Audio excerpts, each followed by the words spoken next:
Yeah. They could ask for arbitration limited. I'd like to call the meeting to order and ask the city clerk to call the roll. Mayor Terrell? Here. Assistant Mayor Hanson? Here. Councilor Bronco? Here. Councilor Lowndes? Here. Councilor Hines? Here. Councilor Penelakis? Here. Councilor Whitehouse? Here. Councilor Marconi? Here. Councilor St. Laurent? Here. I'd like to ask everyone to rise for a moment of silent prayer for our troops that are still overseas.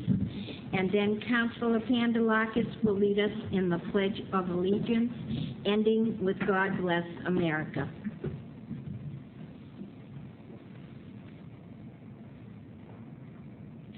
I pledge allegiance to the flag of the United States of America and to the republic for which it stands, one nation, under God, indivisible, with liberty and justice for all. God bless America.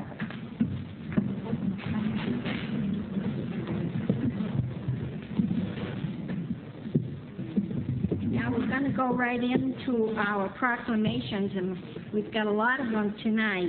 The first one is the Bike Walk to Work Day on May 15th. And I'm going to ask Councilor Lown to read it because he's always on his bicycle. Thank you, Your Honor.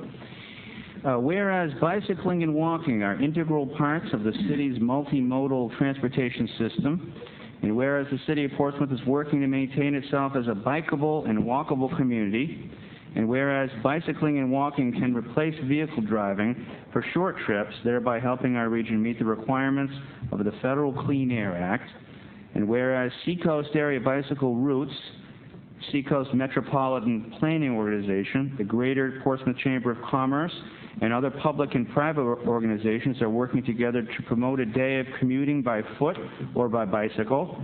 And whereas the month of May is designated as National Bike Month by the National Highway Traffic Safety Administration, the Centers for Disease Control, and the League of American Bicyclists to promote the bicycle as a means of transportation, recreation, and exercise.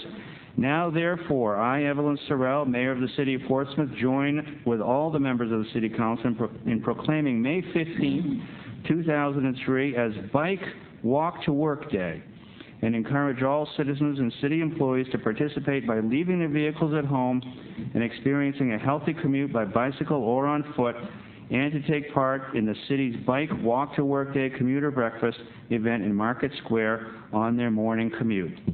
Signed, Evelyn Sorrell, Mayor of Portsmouth. Do I have anyone sitting out there that would like to come forward to accept the proclamation? Come right up. Don't be bashful. I'm not bashful. Okay, good. Thank you. Would you like to say a few words up there? Only... You'll have to use the mic. I'll use mine. One of the other groups, Bike Portsmouth, is working on this as well, and we only had a brief request if we could use the city to business fax list to send out a brief notice to the businesses in the downtown to encourage their employees to ride their bicycles to work as well. You can call my office tomorrow, the city manager's office, extension 201, and we'll get... I'll fax over a copy of what we had in mind, and if we'll it get you needs the approval. list. I think we can make labels for you. Okay. Okay. Perfect. And thank you very much. Okay. Thank you.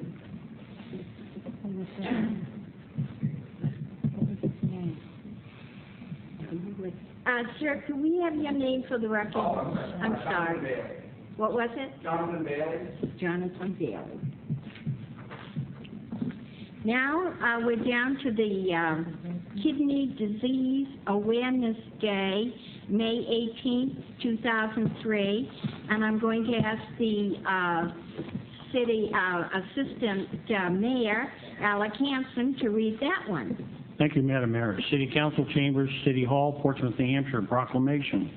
Whereas there is a critical need for organ donors in the United States and the state of New Hampshire, and whereas the national patient waiting list for organ transplants contains approximately more than 80,000 registrants, with approximately 50,000 of them waiting for a kidney, and whereas up to 17 people die each day waiting for an organ transplant, and whereas 35% of potential donors never become donors because family members refuse consent, so it is important to let our next of kin know the desire to be an organ donor. Whereas more than 20 million Americans, or 1 in 9 adults, have chronic kidney disease, and there are 700 dialysis patients in New Hampshire. Whereas the National Kidney Foundation supports increasing the availability of all organ for transplants, and whereas National Kidney Foundation Kidney Walk celebrates the miracle of transplantation and raises awareness of kidney disease, now I therefore, Evelyn Sorrell, Mayor of the City of Portsmouth, do hereby proclaim May 18, 2003 as Kidney Disease Awareness Day in Portsmouth, New Hampshire, and urge all citizens to recognize the desperate need for organ donors and to honor the many contributions of donors' families, transplant recipients, and to recognize the work of the National Kidney Foundation through its Kidney Walk and to raise awareness of the need of all citizens to become organ donors and to share their wishes with their family. Given my hand and seal, the City of Portsmouth, Mayor Evelyn Sorrell. Thank you, Assistant Mayor. Do I have anyone out there that would, and what was your name? Janae. Oh, hi, Janae. Yeah, there. Okay, thank you very much. Yes, you get right up there for a few words. Thank you, Mayor. Thank you, City of Portsmouth. I'd just like to thank you for recognizing the National Kidney Foundation and May 18th as Organ Donation Awareness Day. Tonight I brought with me my honorary chair for this walk. Her name is Michelle Orvis, and she graciously gave her kidney to her brother a year and a half ago. Yeah, a year and a half ago. And I would just also, again, just like to reiterate to you that there are 80,000 people waiting on a list for an organ transplant, and 50,000 of them are for kidneys. And I would encourage everyone to look into organ donation. And it's more than just filling out the back of your license, it's letting your next of kin know. Thank you very much. And if you have any more questions about kidney disease or organ donation, please call me here in New Hampshire at the National Kidney Foundation, or go to our website at www.kidneyhealth.org or www.kidney.org. Thank you. Thank you very much.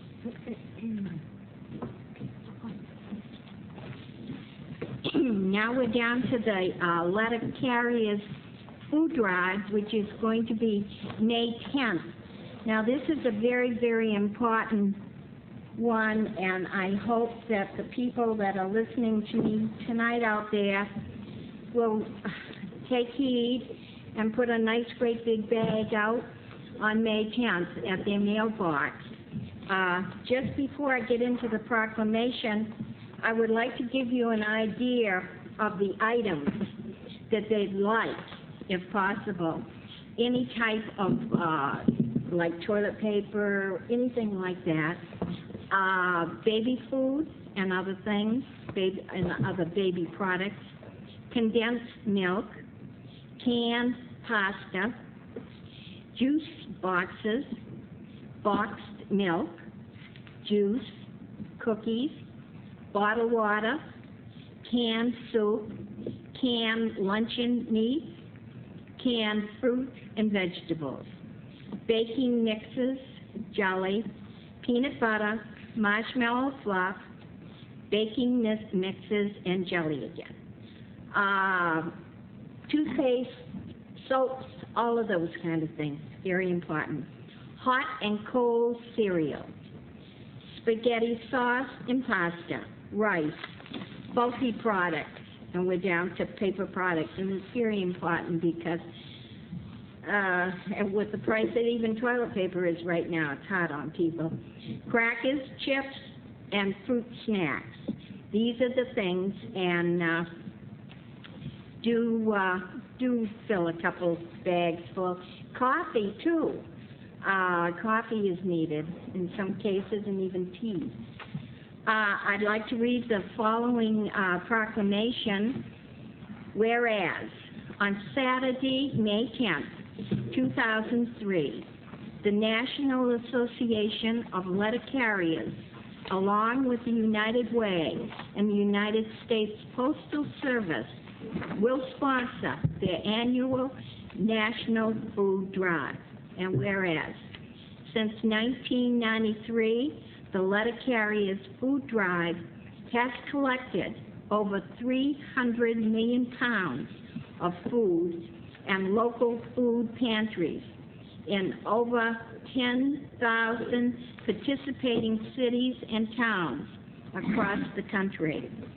And whereas the City of Portsmouth will proudly take part again this year in the letter carriers food drive, when our local letter carriers will collect non-perishable food items while on their regular mail delivery routes. And whereas Portsmouth residents can participate by leaving donations next to their mailboxes or at their doors for collection. Now therefore I, Evelyn Sorrell, Mayor of the City of Portsmouth, join with the members of the City Council in encouraging all of our citizens to leave something for the letter carriers on May 10th, 2003, to make this year's food drive a great, great success. Given with my hand and seal of the City of Portsmouth on this 5th day of May, 2003, Evelyn Sorrell, Mayor. Now we have a few, and what we'll do is they're going to come up and accept the proclamation. Then they're going to go back to the podium, give their names, and give us a little talk. So come right up, gentlemen.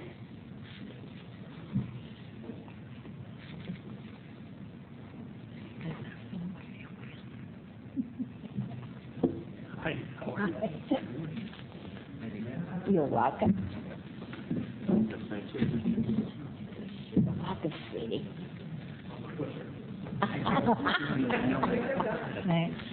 We deliver for you. Rain, sleet, snow, dead of night? Okay, thank you. We're all ready, and if you just give your name for the record. Thank you very much. Dennis Paquin, acting postmaster of Portsmouth City. Buddy Collins, President of Portsmouth Letter Carriers. This is Susan DeHorst from the United Way, and we get a lot of help from the United Way. They spearhead getting the organization together, the food pantry. They're going to receive the food that we're going to collect on Saturday, and their help is instrumental in once the picking up's the hardest part, but to get it dispersed is a pretty good logistical problem, and United Way helps out very well with that aspect. Hi, Susan Dewhurst from United Way. Thank you very much. This is a terrific effort. There are 30 million people in the country that go hungry every year. 12 million of them are children. United Ways and letter carriers are working together across the country to help change these statistics.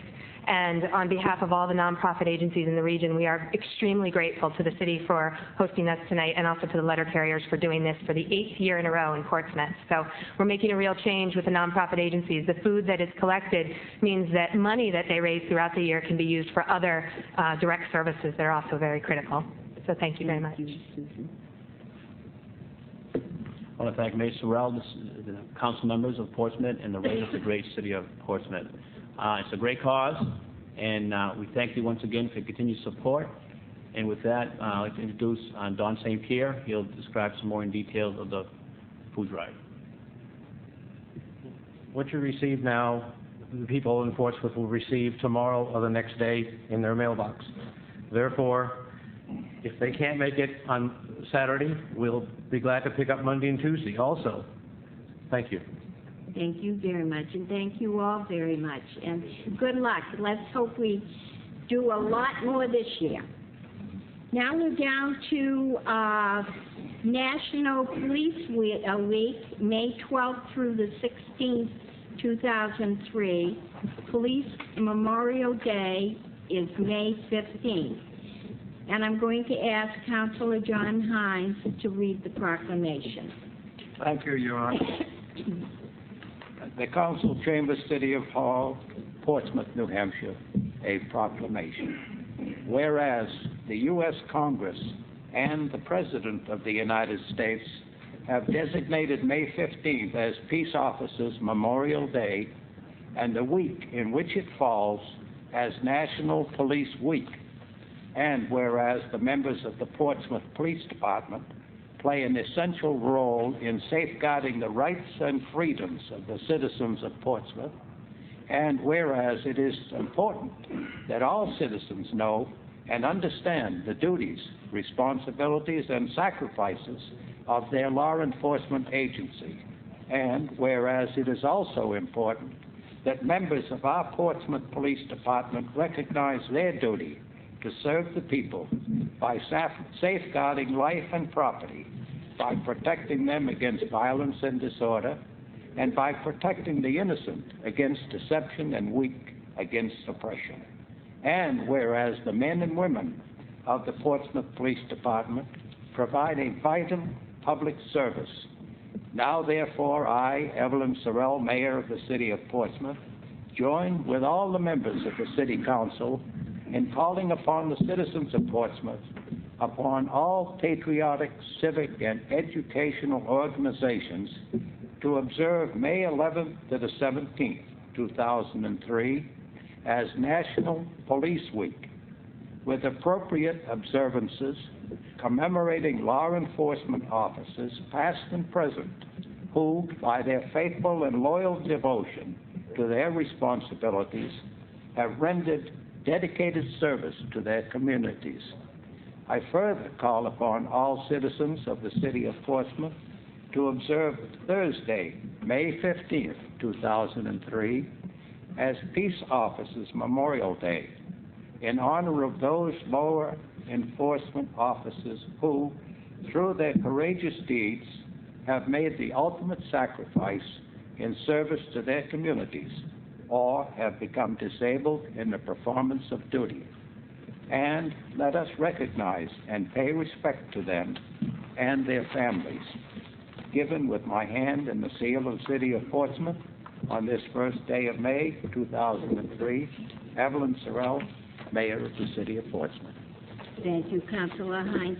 And I would just like to state that the American flag will be displayed at half-staff on all government buildings here in Portsmouth on May 15th. And I think Janet's coming up. Oh, you're welcome. You say a few words, huh? Okay.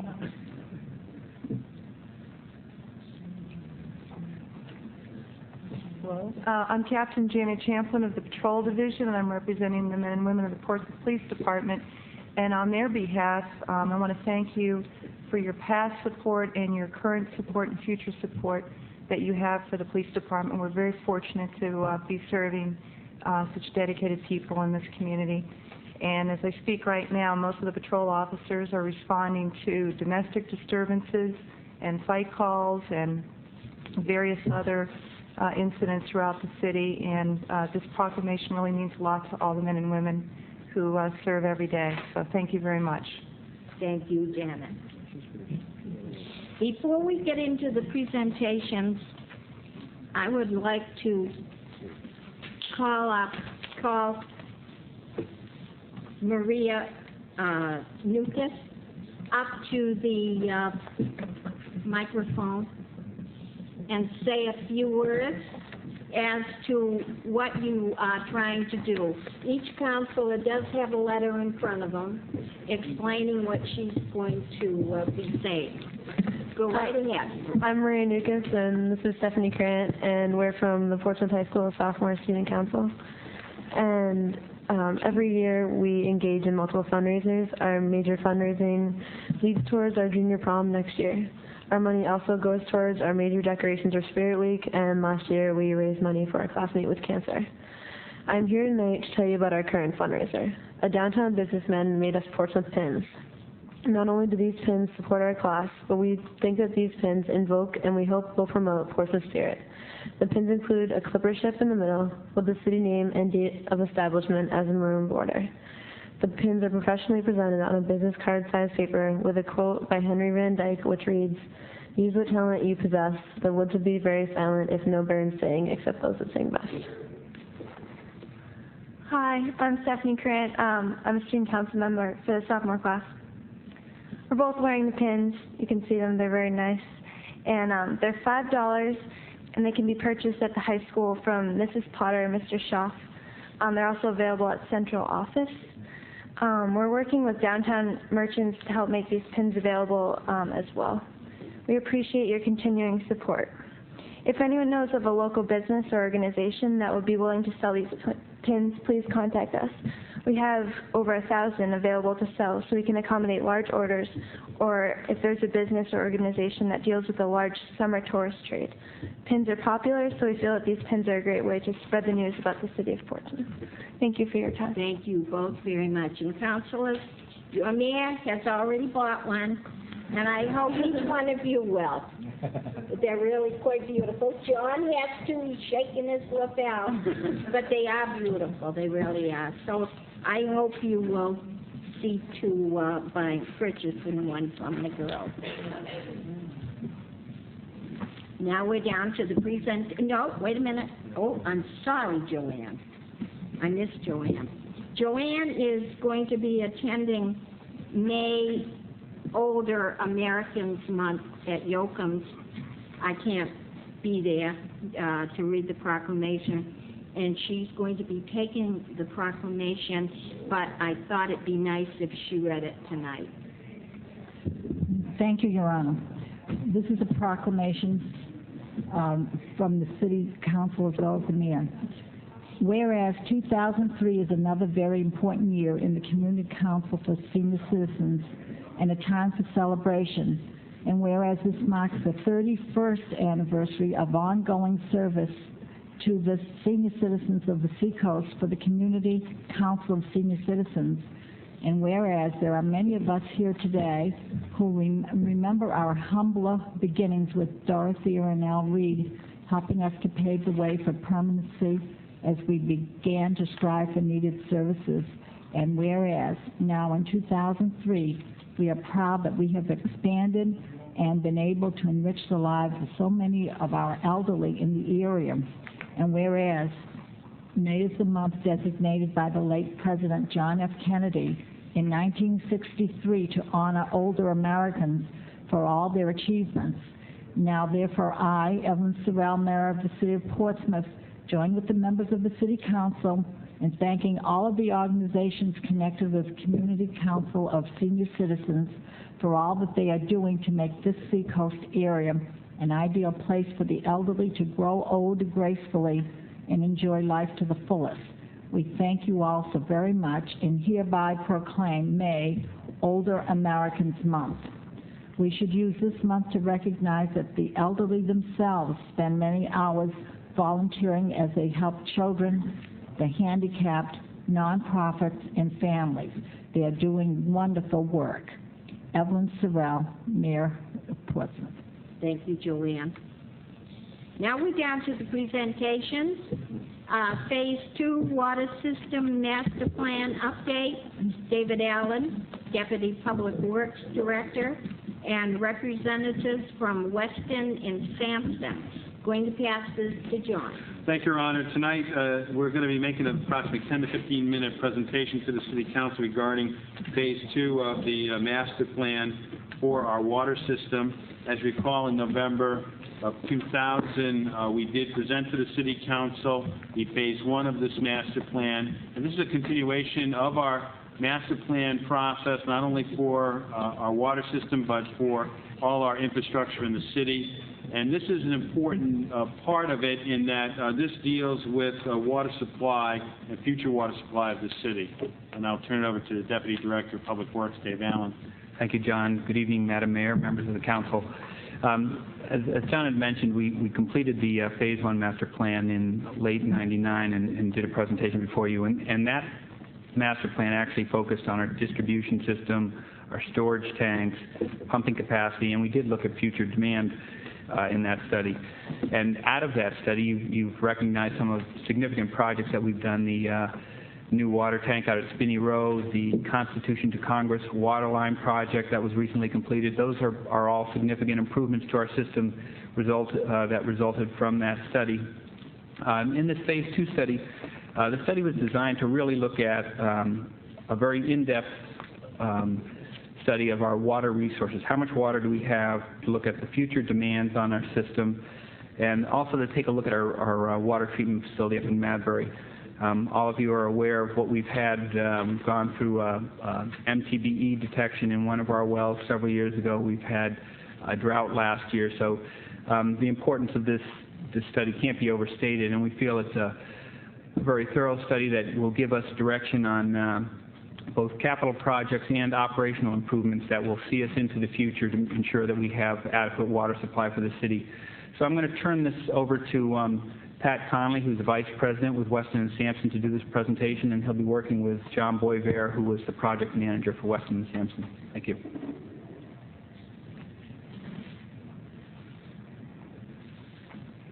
Thank you, Dave. Good evening, Madam Mayor, members of the City Council. It's my pleasure to be here this evening. I'd like to take, as Mr. Bahenko has said, 10 or 15 minutes to give you essentially an executive summary of our investigation in this Phase 2 master plan. To begin with the city's successful growth and continuing growth, one can expect the water system demands to increase over time. And with that time, eventually, in the not-too-distant future, it's expected that those demands would outpace your existing available supplies. So with that in mind, that's the context for what our findings have been. John, could you... All right.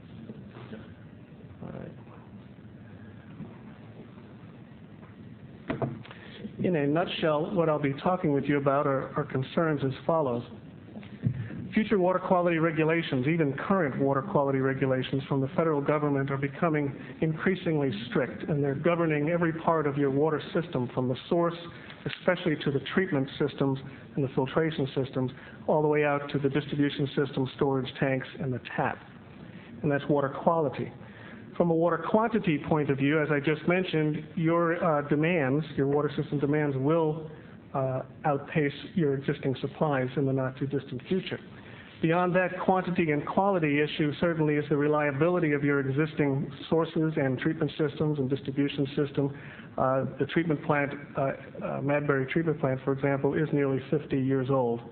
And then finally, water system reliability, and in view of 9/11, security is very important.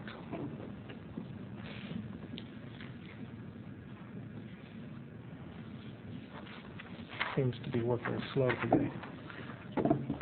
So what I will present to you is the following 5 parts of our findings. First of all, your water system demand projections, how we expect your water demands to increase between now and the year 2020. Secondly, yields of your existing groundwater wells, how much water can be expected in a sustainable fashion to be pumped out of the ground for you. And then not only groundwater supplies, but your surface water supply at Bellamy Reservoir, what is the yield of the reservoir. And then to take those two, your system demands and your system supply, your yields, and compare them. And how do they compare, and when are improvements needed? And then finally, number 5 is an in-depth study of the adequacy of the treatment facility itself from a quantity and quality point of view. So first, let's talk about your future water system demands. What I'm presenting here is 2 parts to the demand scenario, as we in the water business call them average day demand and maximum day demand. Let me first just define those.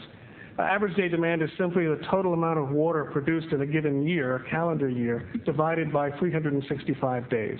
So it's your average throughout the whole year, and seasonally that water demand will change depending on swimming pools, lawn watering, and consumption. And what you see on the graph there is in the year 2000, for example, it's just over 4 million gallons per day average day demand, projected to increase to about 7.5 million gallons per day in the year 2020. Now, maximum day demand is a little different. What that is, it's in any given 24-hour period, which 24-hour period has the most demand in million gallons per day. Typically, that's during the summer, as I said, with lawn waterings and swimming pools and higher water consumption, and those are the red vertical bars. So in the year 2000, for example, the largest day of demand was just over 6 million gallons per day in the year 2000, and once again, that's projected to increase to about 10.8 million gallons per day by the year 2020. So that's our demand, okay? 10.8 million gallons in the year 2020 maximum day demand. Let's talk about groundwater available yield. This is a list of all your groundwater wells in the city. The top three that are slightly different color, Haven, Smith, and Harrison, are the Pease wells, which are currently just dedicated to the Pease area. And the other wells, Greenland Well, Portsmouth number 1, Collins, and the 3 Madbury wells, round out your total, your available groundwater supplies. They add up to an available sustainable yield, what you can rely on during a drought period, of 3.2 million gallons per day. Let's turn to the reservoir, Bellamy Reservoir. Next. And what I have here is, the bottom line is essentially 4.3 million gallons per day is the sustainable water supply yield from the reservoir.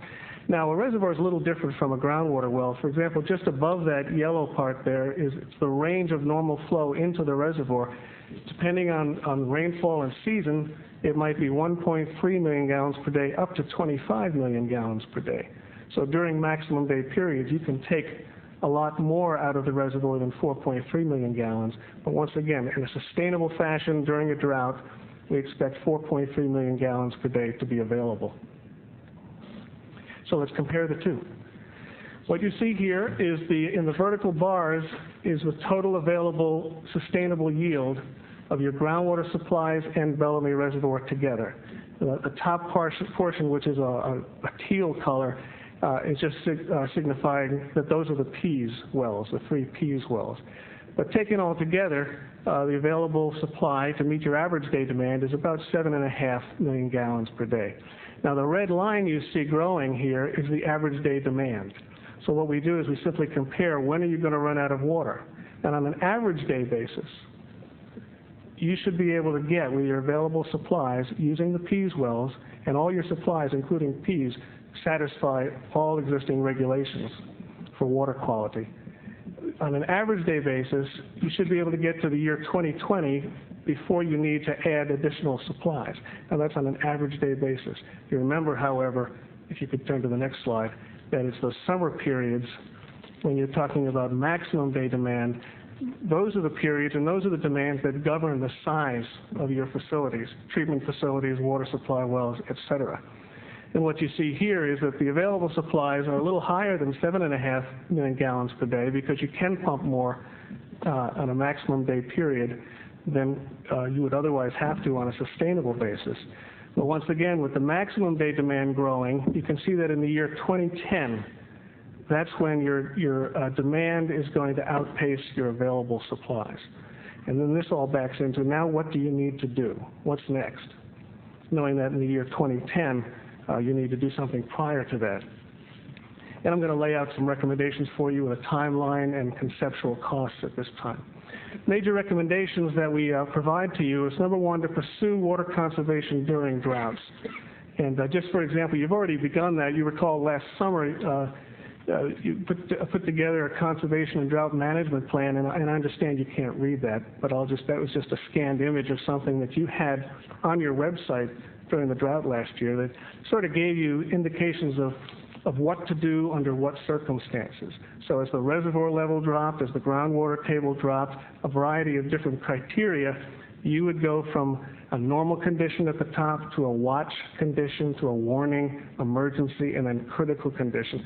And each of those conditions had a series of steps that needed to be taken, such as conservation measures, to make sure that you had enough supply to meet your demand. And to continue that conservation effort is important.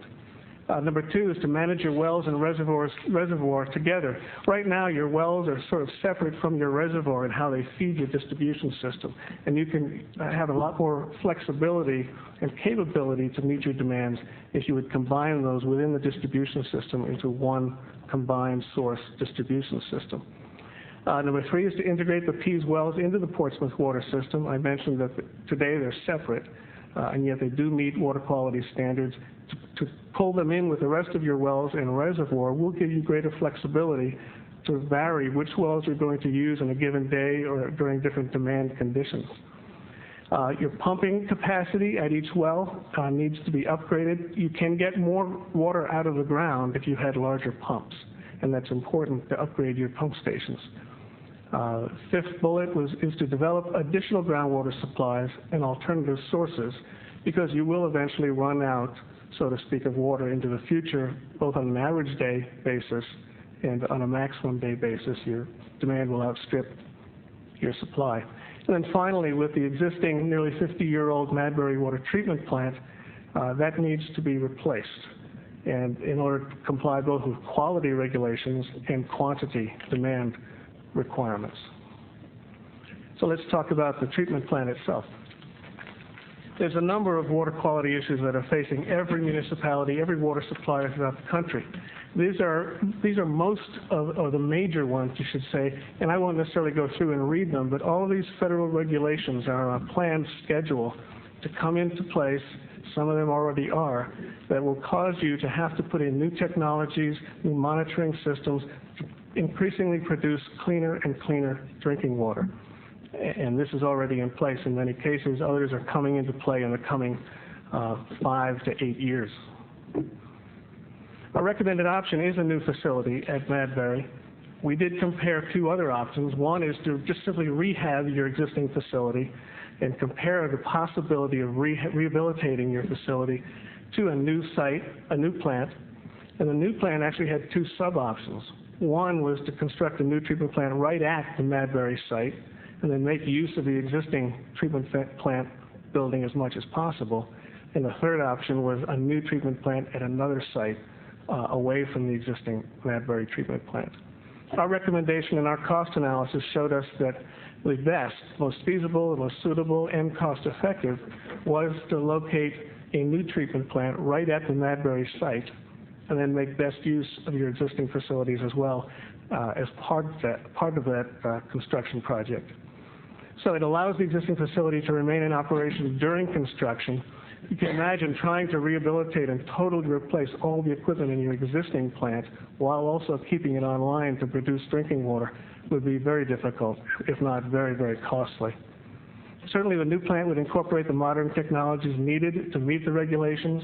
It also enables an increase in production capacity to meet your demand. It does maximize efficiency, saving operational costs for electricity, and is cost effective. Now, funding, of course, is very important, and there are a number of sources of funding.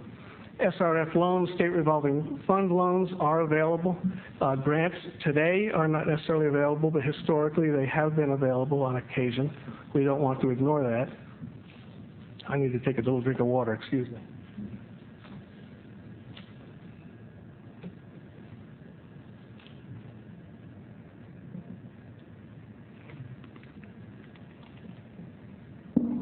Much better.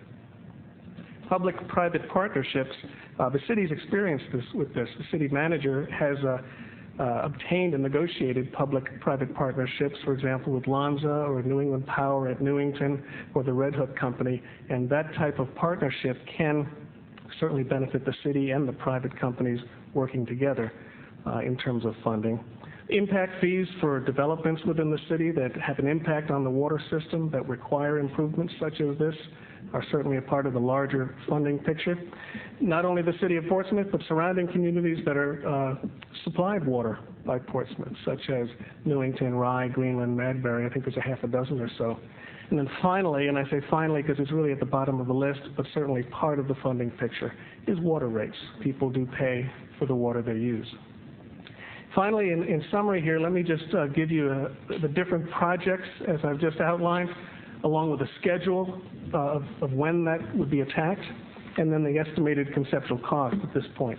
The new treatment plant, surface water plant for Bellamy Reservoir, needs to begin this summer, and that's a pilot testing phase, followed by design, followed by construction, in order to meet the end of 2008 time frame for the regulations to have that plant online. That would be an 8 million gallon per day water treatment plant. Conceptual cost estimate at this point is $18 million. New source development, groundwater is what we're talking about here, would begin in the middle of 2005 and just continue all the way out to 2014 as demand is expected to increase. New groundwater supplies would be sought. $5.5 million estimate. Existing pumping stations, pumping systems to get higher yield out of the ground can begin in the middle of 2004 to 2007, approximately $1 million. It's important to make operational changes in order to optimize both groundwater and surface water use together and put those supplies into a common distribution system and have the flexibility to do so. That would start in 2005, 2009, ending period for about $1.5 million. The Bellamy Dam does need to be improved with rehabilitation. It's not urgent as we see it, but in the year 2010 and 11, it's part of the water supply picture for $1 million. And finally, it's important for a distribution system efficiency, including the Greenland pressure zone, for things like a SCADA system, supervisory control and data acquisition, for about $2.5 million. John? And with that, I'm glad to try to answer any questions you might have. Does any of the councilors have questions? Bill? Thank you, Your Honor. Have you taken into consideration any new plants coming in, such as the Red Hook, which is going to, I believe, is expanding? Have you built that into the supply? As far as the demand projections? Right. We've taken into account the city's history, expected developments, and industries, commercial, and I would say yes, overall. Because that type of a plant specifically uses a great deal of water, right. So, and you have built that into the yes. Okay. If that doesn't happen, will we be in a less problems or less need of water in the future? That's possible. I'm not sure what the number might be. Thank you. Any other questions? Yes, Brad. Thank you, Madam Mayor. Are you aware of the city's proposal to purchase reactivate the Harrison well, and if so, do you think that's a prudent measure for the city to take? John, would you answer that, please? Yes, we've been working closely with Dave Allen and Peter Rice here on that project, and the numbers that you'd seen on the screen reflect moving forward with reactivating the Harrison well. It meets, state water quality requirements right now, apparently, and moving forward, we have to re-permit the well because it's been offline for so long. Thank you. Can I have one more question? Yes. Are there any statistics about per capita water usage and whether that trend is going up or down or staying the same? In older areas such as Portsmouth here, we've seen it stay pretty much the same because of the older systems. For instance, whereas moving towards other areas, like say in the Midwest, where a lot of larger areas are developed with large residential with dedicated sprinkler systems and things like that, demand has gone up per capita quite significantly. But Portsmouth's ranged around the 80 gallons per day per person. All right, thank you. John, and then Joanne, and then Harold. Thank you, Your Honor. In the research for new developments, do we actually have locations in mind to research the potential for acquiring those sources? We're at the start of the process right now for looking at potential new groundwater sources. We've been working closely with the water department staff on a couple different areas right now that, moving forward, those will be brought to the forefront here in the coming months and years. Yes. Thank you. Joanne? Yes, this is mind-boggling, but interesting. I noticed, for instance, the figures that you've presented as cost estimate, that's in today's dollars. So, for instance, if we're talking about something that has to be done in 2010, 2011, are we still seeing the same figure here, or is it a chance that it will be increased? We haven't included any inflation or escalation. We took today's dollars just to be able to compare apples and apples. Thank you. Councilor Whitehouse? Yes, I'm kind of curious. If we lost electricity for a long period of time, do we have a backup pumping system to take care of our tanks? Yeah. Either at Madbury or Greenland Pumping Station? Yeah, we have emergency generator up at Madbury to power that plant, and we either have direct drives on our wells or generators, yes. So what kind of an auxiliary backup do we have? Propane gas generator? We have both diesel generators and but is that propane gas fired or No, diesel fuel. Diesel-fired, Yeah. okay, I see. Mhm. All right. We do have some propane, but up at Madbury, it's a diesel generator.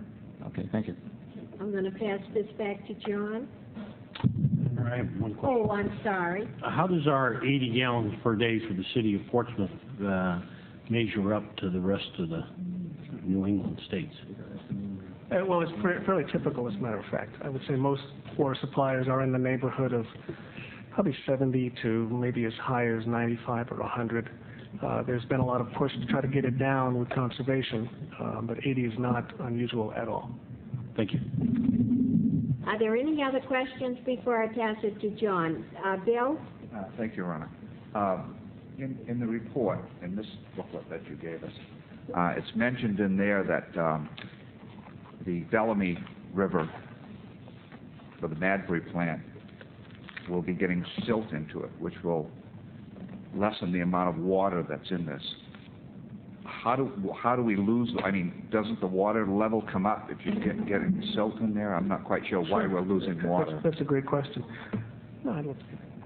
In reservoir systems, what you deal with is rainfall and inflow to the reservoir itself, and then the spillway at a set elevation. When the water level gets to a certain height, just spills and runs down the river and is lost to water supply. When the bottom starts to fill in with natural siltation, you lose storage volume. The top of the water level can't go any higher, really, than the spillway, so if the bottom essentially increases, you lose storage volume. And very much a part of the calculation of available yield is storage volume. So to increase yield, you would typically dredge the reservoir to a certain degree, perhaps lower the intake so you can make more use of more storage volume. Raising the dam, that doesn't. Raising the dam is an option in many reservoir systems, and then you would have to cope with raising the water level all the way around the reservoir and its impacts. Okay, thank you. John? Yes, thank you, Your Honor. The City Council over the next few years will be seeing these items appear in the capital plan. Just like in 1998 when we started with the 201 study and the implementation of the 201 study for our sanitary sewer system, you will also now start seeing the implementation of the Phase 2 and Phase 1 of the water study. And on a case-by-case basis, we'll be bringing that back to the City Council. Every step of the way, the City Council will have input and make the votes on the necessary programs that we feel will keep us viable well into 2020. So it will be a similar type of process to those of you that have participated in the process over the years as we've systematically gone through and done the improvements with the sanitary sewer systems. We also will do these systematic improvements to our water system as well as trying to find water supplies. Now, the schedule that you see can change and fluctuate. For example, we have a great opportunity with the Harrison Well, and the City Council has been very supportive of that. We'll be able to bring on a substantial supply in the next year, hopefully. And again, we have something on the agenda tonight for that report back from the Planning Board. Also, we will be searching for groundwater sources, not only in Newington, but in Greenland and in Portsmouth, and we're ongoing with that. So over the time, you will see these things come through on a piece-by-piece basis. It's a lot to digest tonight, but we wanted to make sure you had an overview as to where we're headed. Similar to the 201 study, you'll see these as a case-by-case basis. Thank you very much, gentlemen. Now we're down to the acceptance of the minutes, April 14th, 2003. So moved, Your Honor. Second. All in favor? Aye. Aye. All opposed? We're down to the public comment session.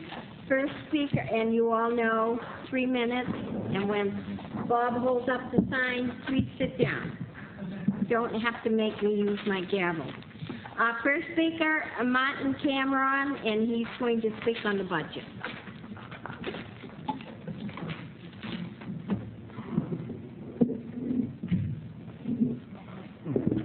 Good evening, everybody. Mayor, members of the council, Marty Cameron, 469 Ocean Road. On the budget, I want to thank Mike Magnet, the chief of police, for getting involved with the correspondence on the budget and the tax situation. I think it's healthy and good to go ahead and bring some of the issues that concern the property tax and the budget up into the spotlight because from what I can see, most of it is done in a small room off to the side here or someplace or up at the school department and so forth, and a lot of it really doesn't, some of the small nitty-gritty stuff doesn't really seem to come out. So I think it's healthy that some of the issues and so forth are brought forth, and I thank Captain Magnet for putting the time into telling his side of the police department budget. I know his time is very valuable. He's probably running around all day. He's missing, if you're going to one meeting, you're missing another one. So, but it is a problem that it's been brought upon us by the non-action or inaction, whatever, up at Concord. And it's good to see that we're the ones that are suffering. The taxpayers are suffering, the city departments are suffering, and it's not an easy decision in any case. And the way things are going, from what I understand now in Concord, it doesn't seem that we're getting a little bit smoke and mirrors. So I really don't see any help coming down from Concord, not right away. I just wanted to bring this out, and I hope it's going to be a tough time with all you folks on this budget. I hope all the wisdom of, what's his name, Solomon comes forth or whatever, and we try to get it solved, and we have to live with whatever you come up with. So it has to be good for the taxpayer, and it has to be good for all the city employees and all the departments so that we all come together on it. Thank you. Thank you, Martin. Next speaker, Mr. Eckert, City Business.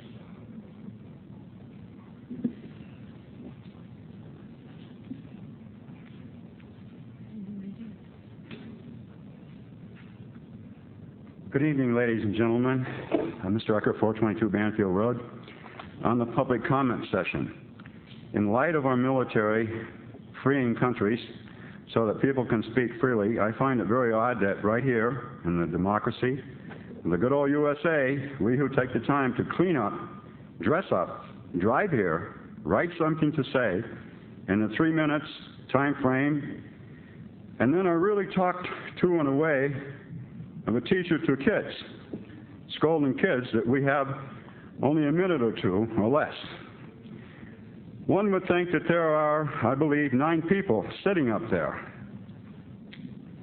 before me, and at least one person would ask to suspend the rules, make a motion, take a vote, to let all those that take the time to come down here speak, so that they have 3 minutes. You have a charter. It is like an outline, which in the first grade I was taught to formulate. And it was understood that it was a guideline to guide and could be changed. I have seen some of you talk and talk from here to there for so long a time that when you got to there, I forgot what here was about. You do understand that, right? There are a couple of you who do that. But however, that's your thing. If you should find that you do not wish to take the time to listen to the taxpayers, which we are, and the voters, I would suggest that you not run for city council. No, you should not be our leaders. I think that the League of Women Voters should ask this question the next time people run for candidates for office. These are my thoughts and others. These just aren't my thoughts. These are others too. Also, it would be so nice if you people up there on the council would be addressed each other as Mr. and Mrs., as respect to one another, which is the way I was brought up, and I think that you were brought up. Thank you very much. Thank you, Mr. Eckert. Ed Lawrence, revaluation and tax rates and budget.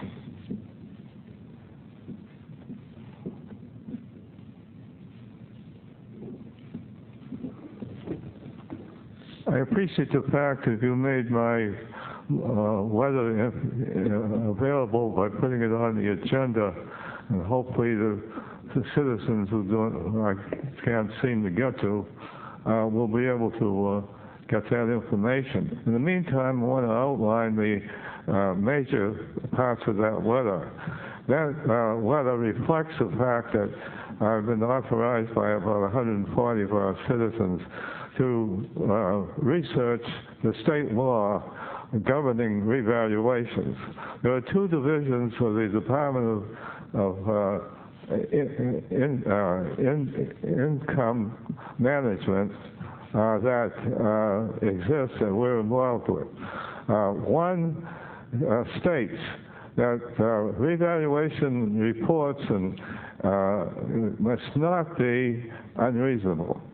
Well, if these increases are not researched, coming well over $100,000 average and harmonious to the point where, again, a very important condition for accepting revaluation reports is there must be enough negotiations and private purchases to set a fair market value. And if you don't have enough, and I found out we didn't have enough people negotiate the prices that were asked, which were very inflated, so we didn't arrive at fair market value, highly inflated market value. And as a result of that, the average increase in property taxes, I understand, for homes and apartment dwellings increased an average of 25%. We're all paying at least 25% more in taxes because of this inflated revaluation report and the budgets that accompany it. That department keeps track of all the revenue for the state. And the two divisions, one is called Community Affairs, where they set our tax rate based upon the amount of the budgets we submit to the state.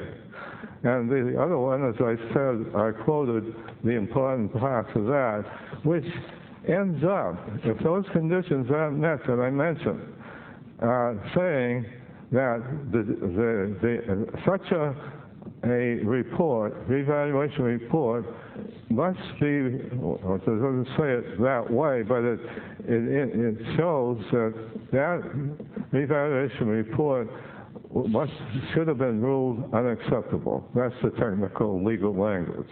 Now, we have recourse, going as far as the lady is supposed to act in charge of the overall department, and a man for Community Affairs took her place, and he turned the request down, but we have an opportunity to appeal to the Superior Court, which I expect we'll do. I'm talking about the citizens who want justice in terms of the revaluation and Thank you, Ed. And the assessments. Thank you, Ed. The next and final speaker is Peter Braziano, revaluation. Thank you, Madam Mayor, City Council members and staff. Some people are going to ask, why are you beating a dead horse?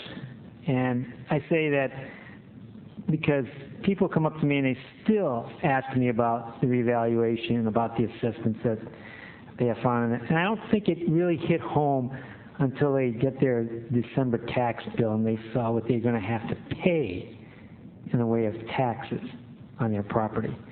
But back in December of last year, I sent a letter to the assessor's office asking about several things. And the second thing I asked is, before every reevaluation, someone always puts forth the assumption that not all properties are going to rise in value. And of course, I asked the question in the 1994 and again in the last reevaluation, well, what happens? And I've been told 1/3 of the properties go up in value, 1/3 remain the same, and 1/3 decrease in value. Well, I got an answer back from the assessor's office a couple weeks ago.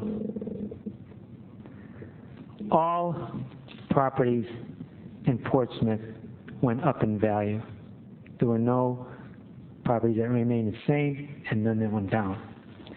Another question I asked was about residential versus commercial property.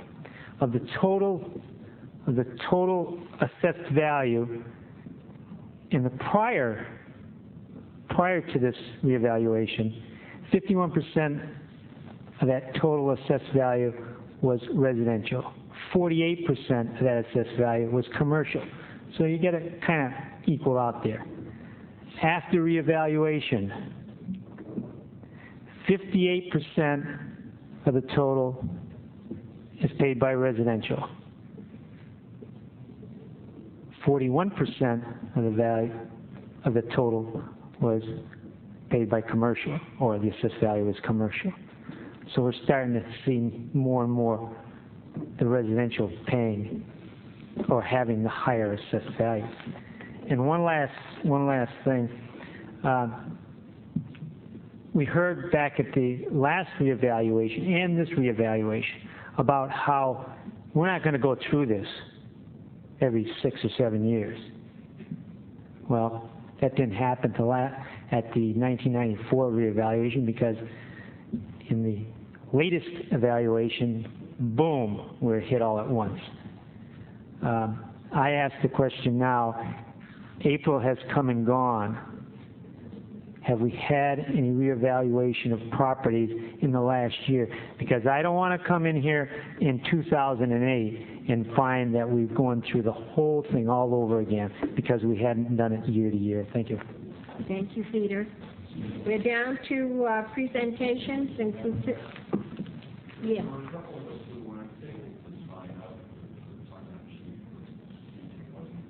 In regards to what, Peter? I just wanted to speak very quickly about the street closure. Actually, we will be discussing that later on. I'd have to get a vote of the council if they would. Could I move to suspend the rules and permit him to speak briefly? All in favor? Aye. Aye. All opposed? I am reading you on because I'm under the impression that if it isn't on the agenda, you want to sign it up when you come in if you don't speak. And if that's the rule we go by, fine. If it isn't, so be it. Right, okay. Come right up, 3 minutes, and you come right up too. 3 minutes. Madam Mayor, members of the council, I truly appreciate you giving me the opportunity to speak. My name is Peter Eggleston. I own the Portsmouth Brewery downtown. And I know that you will be considering the street closure proposal a little later in your meeting this evening. And I just wanted to, without sounding like I'm jumping the gun, I did want to thank you for your willingness to hear the proposal and to work with those of us who put the proposal forward. And I also wanted to assure you that the Downtown Business Association is going to be working very hard to make sure that this pilot program is a success, that everybody in the community will be pleased with the results. And so that's really the point that I wanted to make, and I wanted to thank you again for hearing the proposal and considering it and giving me the opportunity to address you this evening. Thank you. Thank you, Peter. Yes, please.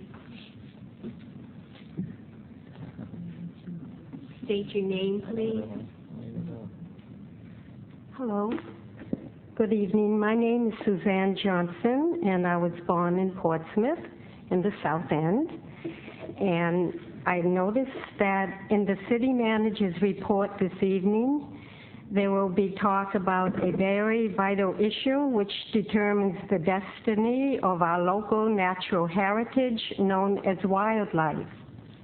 The future of Portsmouth wildlife depends on the ceasing of hunting and embarking on a sane path of preservation and protection of all birds, deers, and other animals who also duly call Portsmouth their home. The natural local wildlife heritage can disappear as shockingly abrupt as the old man in the mountain disappeared overnight. The flocks of birds that used to darken the skies of Portsmouth are long gone. The continuation of hunting and guns will surely finish off all our wildlife in this area. Modern alternatives to hunting exist and are used in other communities, and they should be used here, and hunting stopped for the safety of the human inhabitants and the animal, bird, and fish inhabitants. Thank you. Thank you. Now we're down to presentations and considerations of written communications and petitions.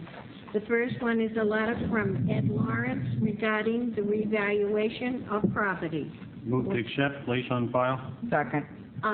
Discussion? Seeing no discussion, all in favor? Aye. Aye. All opposed. A letter from Audrey Burnham, Mayor's Blue Ribbon Cemetery Committee, requesting permission to remove any damaged headstones from the North Burial Ground to be stored with Roger Cyphers for repair or replacement. Your Honor? Yes, John. I do have some concern with the storage if that goes forward. I don't disagree with the idea of trying to protect these important pieces of history. I would suggest to the City Council that you move this to me with power so I can work, so that I can figure out a way to properly store these. And we had an issue with Strawberry Bank and a few others. So Mr. Cyphers is an excellent person. He's very capable, but he's one individual, and if something happened to him and those are in his possession, then we have other issues. So I don't disagree with what she needs to have done here. I just need some time to try to work it out. Very good. Ready for the vote on? Can I have no motion? Yeah. Oh, motion, please. Bill, did you have? Well, move to this item on the agenda to be moved from city manager with power. Second. All right. Discussion? Councilor Grasso and then Assistant Mayor Hanson. Thank you, Your Honor. I too have concerns because if the request is to be stored with Mr. Cyphers for repair or replacement, and I think inherent in that is the fact that they would be stored outside of the city. And I think we need to perhaps come up with a place within the city which would be safe. Thank you. Assistant Mayor Hanson, and then Councilor Lown, and then I think I hear this other side. I'll get to you in a minute. Thank you, Madam Mayor. I have an inquiry of the city manager. If the city council votes to move this with power, do we have your assurance that the stones will be maintained on city property and not outside of city property and control? That would be my intent, and Thank if you. I did anything differently, I certainly would come back to the City Council. I just need to find a place where it's safe. Thank you. In the city. Councilor Lown? Yeah, I'll vote for the motion. I just would thank Audrey Behrens for bringing this to our attention and would point out that this is exactly the kind of thing she's supposed to be doing. So I trust that the manager will do the right thing on this. Thank you. Very good. Councilor Pandelakis, and then Councilor Whitehouse. Thank you, Madam Mayor. I'm just in question if it's legal for us to remove somebody's headstone from the cemetery. There must be ancestors and whatnot there, and do we have a right to do that? Right. I think what I would do is consult with the city attorney. There are a lot of questions here in this letter that I think we need to deal with. If it's laying on the ground and it could be taken, I think we have a responsibility to try to safeguard that, but I would defer to the city attorney. Right. If the motion as made passes, we'll examine that question before taking any action. Thank you. Councilor Whitehouse? Yes, I'm sure the city manager's thought of this, but I'm going to bring it up anyway. And I hope that there is data collected and introduced in the computer somewhere so we can refer to it later on, somewhere down the line. Very important. Keep data on this. Councilor St. Laurent? Thank you, Your Honor. Most of my questions have been answered, but I just want to take precautions here. We're in a very delicate area, and I'm not sure whether I would want somebody going in onto my graveyard and removing things that, even though, I know this is the best interest, but this is kind of a sacred, delicate issue, and I think we want to be very careful treading on this one. So I hope that the city manager takes that in mind. So, thank you. Anyone else? We ready for the vote? Have we got the motion yet? Yes. Okay. All ready for the vote? All in favor? Aye. Aye. All opposed? A letter from James, Stanselwitz. I'm close, hopefully. Muscular Dystrophy Association requesting permission to hold the annual Trans New Hampshire bike ride on Sunday, June 22nd, 2003. Madam Mayor? Yes. Move to the city manager with power. Second. All in favor? Aye. Aye. All opposed? A letter from Elizabeth Kraut regarding the 2-hour parking downtown. Your Honor, Yes. I move to the parking committee with power. Discussion? Councilor Marconi? Why does it have to go to the parking? Don't we have an ordinance that says that this is what the hours are, and this is what the charge is, and why do we have to re-examine it? Because we had one complaint? I don't really feel that's necessary. Well, you gave your motion, did you? Yes. Did you want to put an amendment to Joanne's motion, or? Yeah, just to do away with the motion. You can vote it down. Yeah. I just, if I may, Your Honor? Yes, go right ahead. Mrs. Marconi, I just thought that there is a need, I think, for some 4-hour parking, and I'm not quite sure exactly where. I know we have some meters on the outskirts of the parking areas, or outskirts of the downtown area with 4 hours, and I just don't know if maybe we need to look at setting aside some other 4-hour time period. Could we hear from the chairman of the Parking and Traffic, Your Honor? Certainly. Assistant Mayor? Well, thank you very much, Councilor Marconi. I guess my understanding of the motion is that you want the parking committee to review it and to see if any modifications might be recommended to the city council. And that's what we would do. I would tell you that the history on the 2-hour parking is that once later on in the afternoon occurs, the employees for the businesses turn around and feed the meters. So you don't get the turnover of the spaces that helps the business. So when you go in the downtown area and you get 3 or 4 hour parking, that means at 2 o'clock, an employee goes in, feeds the meter, and its space is gone for the evening because we stop enforcement at 6. So that's a huge problem. But we'll take a look at it, and we have a parking transportation director, and maybe we'll come up with some better signage as to where the 4-hour parking is, and the parking garage, of course, is always available. So we'll take a look at it and report back to the council. Councilor Hines? Thank you, Your Honor. The chairman of the Parking and Traffic Commission has answered most of what I wanted to correct, I believe. The original motion to refer to the Parking and Traffic Commission with power, they don't have the power, but they could report back to us where we do have it. Very good. Councilor Pandalakis and then Councilor Whitehouse. Yes, thank you, Madam Mayor. I just hope that we would look into this very deeply, because if you go downtown shopping and there's only 2-hour parking, most of us women take a little longer than 2 hours to do a little shopping. So I think we have to consider the businesses downtown, and not just the fact that somebody feeds the meters. I mean, we need to consider the businesses down there and not the employees. Thank you. Councilor Whitehouse? I just want to make sure that I vote on this, and I know what I'm voting on. It's going to the it's going to the parking committee, not the traffic and safety committee, right?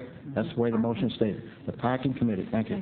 And, Your Honor, if I might, Yes, Councilor Grasso and then Councilor St. Louis. the power when I said with power, I meant for them to come back with a recommendation, because that is what they're supposed to be doing. Councilor St. Laurent? Thank you, Your Honor. I might recommend that when something like this happens to these people, and when they're going to pay their ticket, they could be reminded that if they had parked in the garage, they could have parked there for 4 hours without any problem. So I think the on-street parking is a necessary 2 hours. I will vote for this, but it's still a necessary ordinance, and that's kind of what we have a parking garage for. The assistant mayor has assumed the chair and recognizes the mayor. Well, I am the one that took the call from Ms. Prost, and there was another woman, they're both school teachers, and there was another woman involved. And I fully agreed with her. They came into the downtown area with their children. They had their breakfast at Cafe Brioche. And then they went on separate ways into the stores to buy merchandise. And between the two of them, they spent $500, plus the children going to other places. And when they got back to the car, they were short of just a few minutes on the meter, and there was a $5 ticket on both cars. Now, you mentioned the garage bill, and this woman was very vivid to me that a lot of women fear the parking garage, especially at night. And I plan to ask the police to do a report to us as to what has happened in that parking garage. I think we should all know. And but they were very sincere.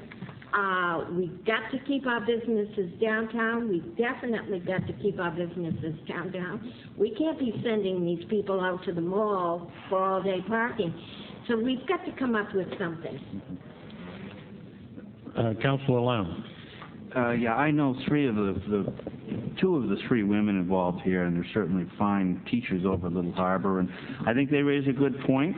And I assume the meters are marked to indicate that the parking is limited for 2 hours, but they spent $500. Maybe if they can produce the receipts showing how much money they spent, they could get a waiver of the ticket. Councilor Marconi. I think where they dined, how much they spent, is insignificant to the fact that they should have read what the restrictions were on the meters. The rest of us morons do it. I don't know why the teachers can't do it. And I think it's ridiculous to think that we have to take into consideration whether or not we're going to have longer parking because somebody doesn't read the meter and know what the restrictions are. And as far as where they dined, how much they spent, that is totally insignificant, Your Honor, to the fact that they got a ticket, paid the ticket, and next time read the meter. Any and further I will not discussion? support this. Any further discussion? Are you ready for the vote? Roll call, please, would you? Roll call. The Councilor Whitehouse has asked for a roll call vote. Thank you, Mayor.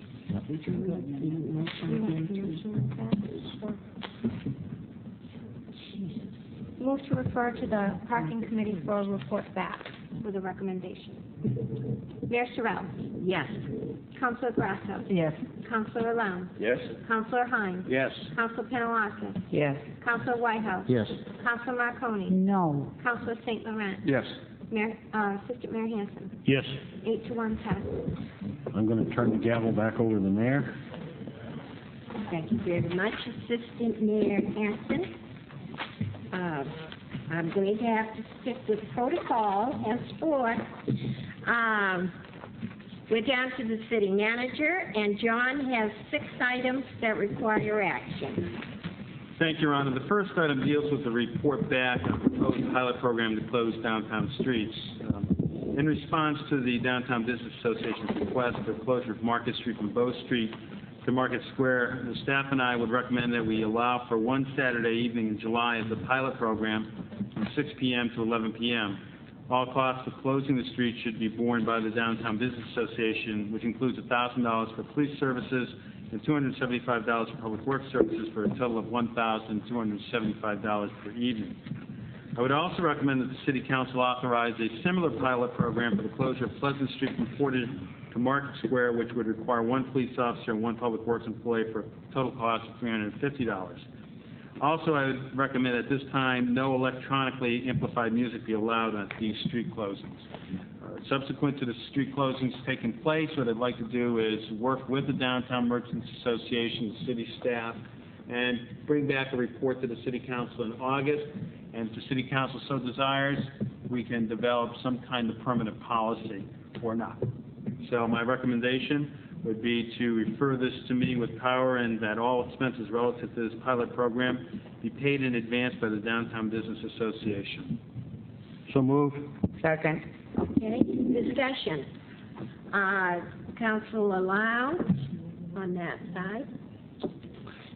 Yes, Your Honor, I'm going to enthusiastically support the motion to refer this to the city manager. This is the kind of thing that the study circles almost unanimously suggested would enliven the city and would be good for the city. I would just raise 2 points. The first is that, in my opinion, I'll just speak for myself, it would be all right with me if they wanted to have amplified music before 9 p.m., since I don't live downtown. And secondly, the issue of Pleasant Street, I don't understand if you close it from Porter to Market Square, what you're going to do with the remaining portion of Pleasant between Porter and State. We'll be working with the Director of Transportation and city staff to probably look at how traffic flows reversal. So there's parking and possibly reversal of traffic on Porter Street, but we need to work that out. All right, I would have no problem closing all of Pleasant Street from State to Market Square. That might be what happens, but at this particular point, we would just, I think the key one is to see what happens on Market from Bow to Market Square. We've seen the results actually in Children's Day this weekend, with the Pleasant Street closing. So, but we would look at it nighttime. We want to be sensitive to the businesses down on Pleasant Street as well that may or may not want it. Councilor Marconi? Just a correction from the city manager, if I might. He has $1,275 for one evening for police, and according to Captain Tom Schladenhoffen, it would be $1,575. I've discussed the matter with, if I might, Councilor, I've discussed this matter with Chief Magnet, and we talked about it, and he has revised his plan since then. Oh. There would be 5 officers. It's approximately $40 an hour, thereabouts. So he feels that that's what it would be. But if there is a requirement for more, then they'll pay it. Could I ask one other question? Yes. Coming out of the Metro parking lot, how are you going to get out? That is one of the reasons why we have to have police officers to direct people out. That is the labor intensity that we're going to have, because of we're going to have to reverse traffic. You're going to make them go down a one-way street onto Congress? That's what we're going to have to do. Lots of luck. That's why we have the number of police officers we have. Councilor Whitehouse, and then Councilor St. Laurent. Your Honor, thank you for allowing me to talk. I realize the motion is referring us to the city manager with a report back and work with the Downtown Business Associates. But I like to let my views be known very early on this. And I'm going back to the public comment session we had with the downtown business people. And certain words that I walked away from, I remembered. And that was said by certain businesses, entity, which means a large area, more than Market Street and Pleasant Street, that is the central business district. Other people were saying, why a radical change such as this? Other people were saying, Well, what about my business on Upper Congress or Lower State Street or down on Daniel Street and Upper Bow Street? You know, one time I was referred to as the busiest non-businessman in the Central Business District. That was because I was downtown all the time. I see things, I know what's going on, I talk to a lot of people, and I think to make a change such as this, you're going to hurt the Upper Congress Street, which is now an area where not too many people ventured to, but lately with 4 restaurants, some state-of-the-art galleries up there, some antique shops, it's a place where a lot of people mingle and travel on a Friday and Saturday night. What about the lower end of State Street? We've got a state-of-the-art gourmet restaurant opening up in a couple of weeks. We've revised Lower State Street, so more people are going down there. Are we going to jeopardize those people by putting vendors and entertainment and a lot of walking people on Market Street and Pleasant Street? If you block off from Porter to the square, what about the motorcycles? Those Harleys, those Yamahas, and those Kawasaki's, a lot of tourists walk up to these bikies and they talk to them and they look these bikes over. These are no longer the leathers and chain and helmeted type bikies. These are the people who change from a 3-piece suit into their leathers, and they take their bikes in pride. And I'm saying, what's going to happen to the motorcycles that usually park from in front of Cafe Bios all the way down to the Fleet Bank on a Friday and Saturday night, and they're a big tourist attraction. So that's why I'm opposing this very early, because there's only 10 weeks in the business district summer high priority time of this for businesses. 10 weeks from Memorial Day until Labor Day. And if we jeopardize and take businesses from another section of the city, it's not fair. So that's why I'm opposing this to start off with, and I think I know what I'm talking about, because I've been downtown a lot of Friday and a lot of Saturday nights just hanging out, and I've seen the changes in downtown. The changes have taken place not over weeks or months, but it's taken place over years, and it's to a point now where downtown is very active, there's a lot of people, and it's working. Don't change anything. Councilor St. Laurent? Thank you, Your Honor. I realize that this is just a pilot program. It's a one-time shot. But I'm going to have to... my feelings are on closing Market Street at that area is a bad move. It's an entrance to the city. People are coming off of the exit, off of I-95, coming directly into the city, and are now going to be detoured around the city. I think logistically, I think it's a bad move. Porter Street's going to have to be manipulated, and I realize the police are going to be taking care of that. But I just think to concentrate this activity in only one section of town gives these particular merchants an advantage.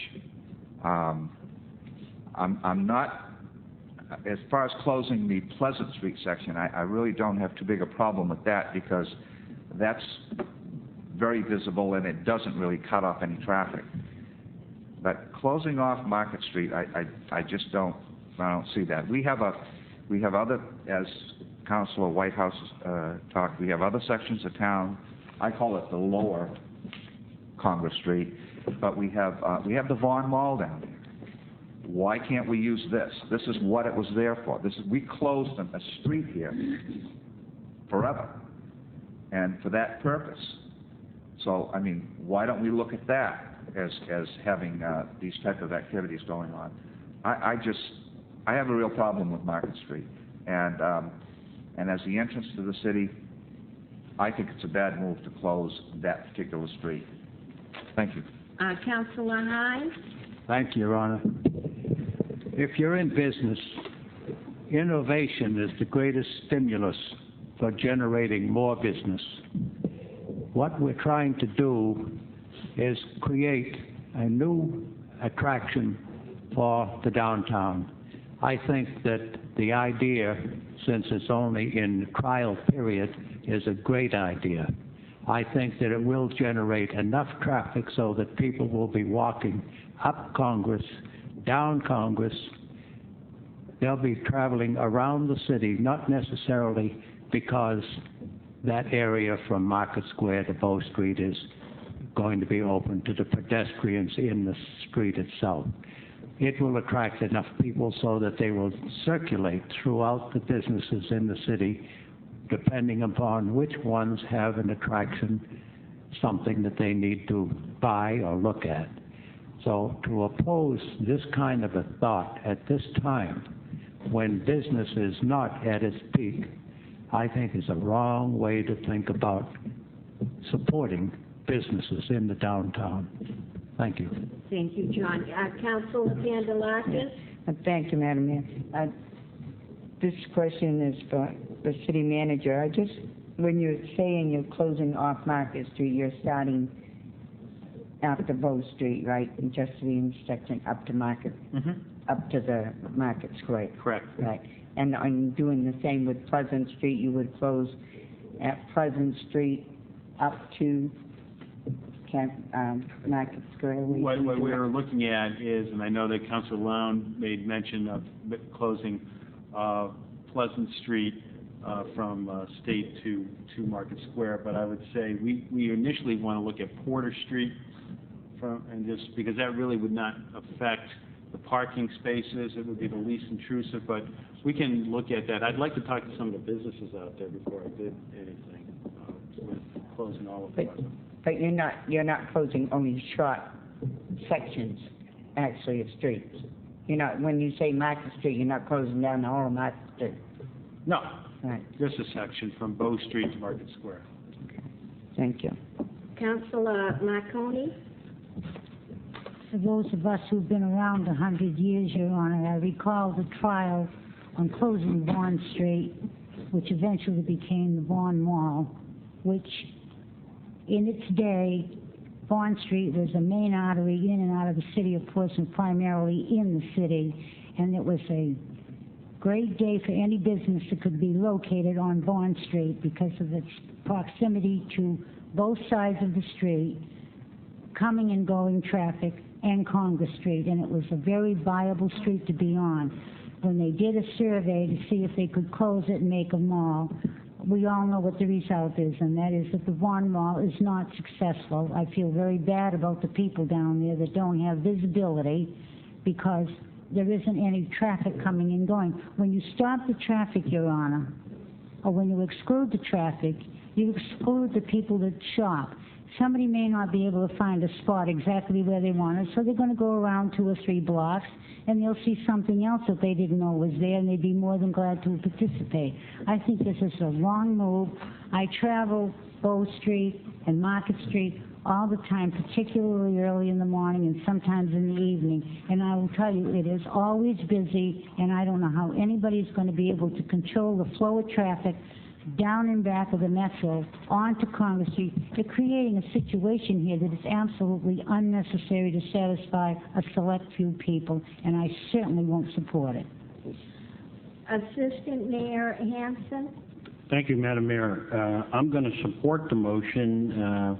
To be clear, this is a pilot program, and it's not about permanently closing Market Street. It is closing on Saturday night from 6 p.m. to 11 p.m. Portsmouth is really becoming a destination. I had the opportunity and the pleasure of kicking off Children's Day, and it is nice to see all those folks come to Portsmouth, and that was a destination.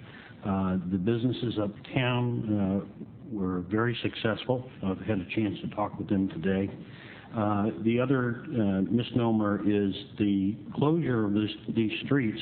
They're opening it up to all of the businesses. It's not just one particular business that's going to be able to put their wares out there in one particular vendor. So it's going to be open to all. It's a pilot program, and you know, the worst thing that could happen is, gee, what happens if it actually works? And we didn't give it a shot, you know. It just is, seems to me that we ought to give the pilot program a chance, and I wish it great success, and I hope it's great weather, and I hope Portsmouth continues to be a fantastic destination and business does very well. Thank you. Councilor Grasso, and then, okay, Councilor Grasso. Thank you, Your Honor. I wanted to say I agree with Mrs. Marconi when I was talking about what Vaughn Street used to be like. And I remember being able to go down there and walk all the way down to the railroad station. I know that the city is working on plans to create a center down at the Vaughn Mall so that they will be getting some attention. I'm going to support this pilot program because I underlined the word pilot. I'm very nervous about it, and I hope that all goes well. It would be my suggestion to the city manager that the motion reads that all expenses related be paid in advance, and I would like to see him set some sort of a day such as the Wednesday afternoon prior to the Saturday, so that the money is in and the police that have to work that time know that the event will happen. Or otherwise, if the money isn't there, to let them know, because I don't think he should be waiting at 5 o'clock on a Friday night to see if the money is available for this to go on the next day. So I would urge him to set a priority and have the money in well ahead of time, just so that things would run more smoothly. As I say, I'm hoping that this will work out. I think it's going to be a mess as far as traffic goes, but maybe not. I think it's worth a try, though. Councilor Whitehouse? Yes, I think at a public comment session with the businesses, what Fire Chief Leclerc stated, that getting a piece of fire apparatus down Market Street would be very difficult, and he just hopes nothing seriously happens that night if it's blocked off. And also, we got to consider a business on Ladd Street. There's a new shop on Ladd Street. How are the people going to get to and from that business? He stays open until 11:30 some evenings. And also, there's parking in back of the businesses off Market Street, from Peavy's Hardware Store all the way down to where the parking lot is. There's individual little private parking areas for their cars to park. How are they going to get in and out? We're jeopardizing, and we're not thinking seriously about what consequences this is going to cause. And that's why I'm voting against this early in nipping in the bud.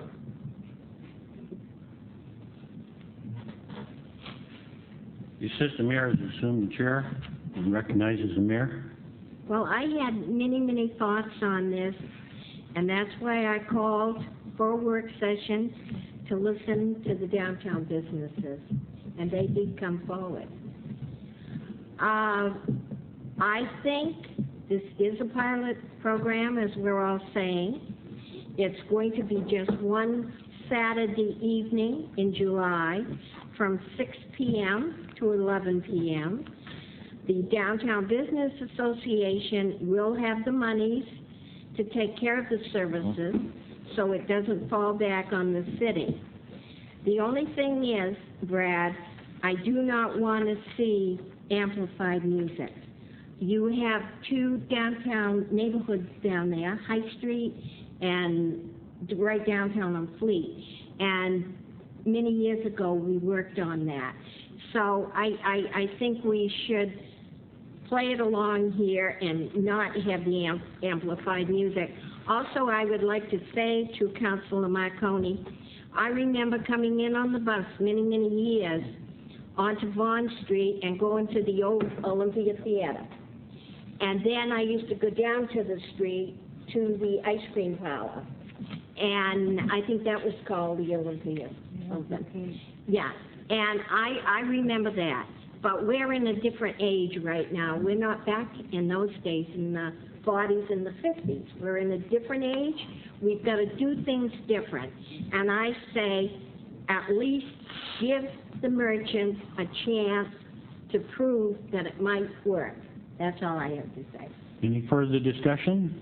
Hearing none, are you ready for the vote? Roll call. Call, please. A roll call has been requested. The clerk will call the roll. Yes, the motion is moved to refer to the city manager with power and that all expenses related to this pilot program be paid in advance by the Downtown Business Association. Mayor Sorrell? Yes. Councilor Grasso? Yes.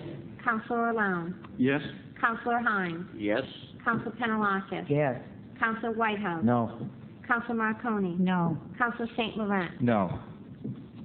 Assistant Mayor Hanson? Yes. Results? 6-3 passes. Thank you. You're welcome. Return the chair to the mayor. Okay, John? Thank you, Your Honor. Next item deals with another report back, and this is hunting within city limits. What I've done for the City Council's information is attach a memorandum from the City Attorney, Robert Sullivan, regarding the municipal authority to regulate hunting.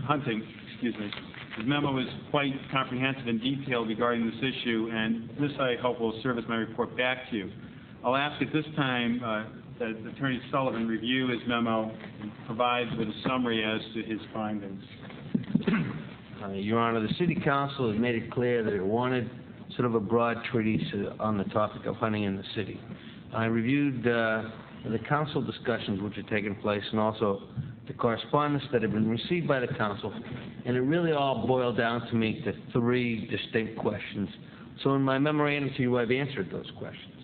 The first one was, to what extent can the City Council adopt ordinances to regulate hunting and the discharge of firearms on a citywide basis on everybody's property by anyone? That type of ordinance, called a police power ordinance, is an exercise by the city of its general authority to adopt laws for the welfare of the people. The answer to that one turned out to be fairly straightforward. The town of Durham, in fact, had tried that very thing in the late 1950s, and in 1960 the New Hampshire Supreme Court overruled that ordinance, saying that in New Hampshire, cities and towns require legislative authority in order to be able to enact laws. Unlike a true home rule state, for example, where cities can do what they want unless the state says no, in New Hampshire, a city really has to have some express legislative action before it has the authority to adopt the law. And with regard to hunting and the discharge of firearms, the Supreme Court said in that Durham case in 1960 that cities and towns in this state don't have that authority. It has never been given by the legislature, and so the authority stays with the state, not the city. And in fact, there's a statute that was subsequently adopted saying the same thing. So question number one, to what extent can the City Council adopt citywide laws to prohibit hunting and discharge of firearms, is answered that the City Council has no authority to do it. Question number two was related to the fact that the city, in fact, owns a great deal of land in the city. Properties such as Prescott Park, the Great Bog, Jones Avenue, probably a very measurable percentage of the open space left in the city of Portsmouth, space where a person might go hunting or shoot a gun, is in fact owned by the city itself. When a city owns land, it does not have to rely upon its general police power authorities.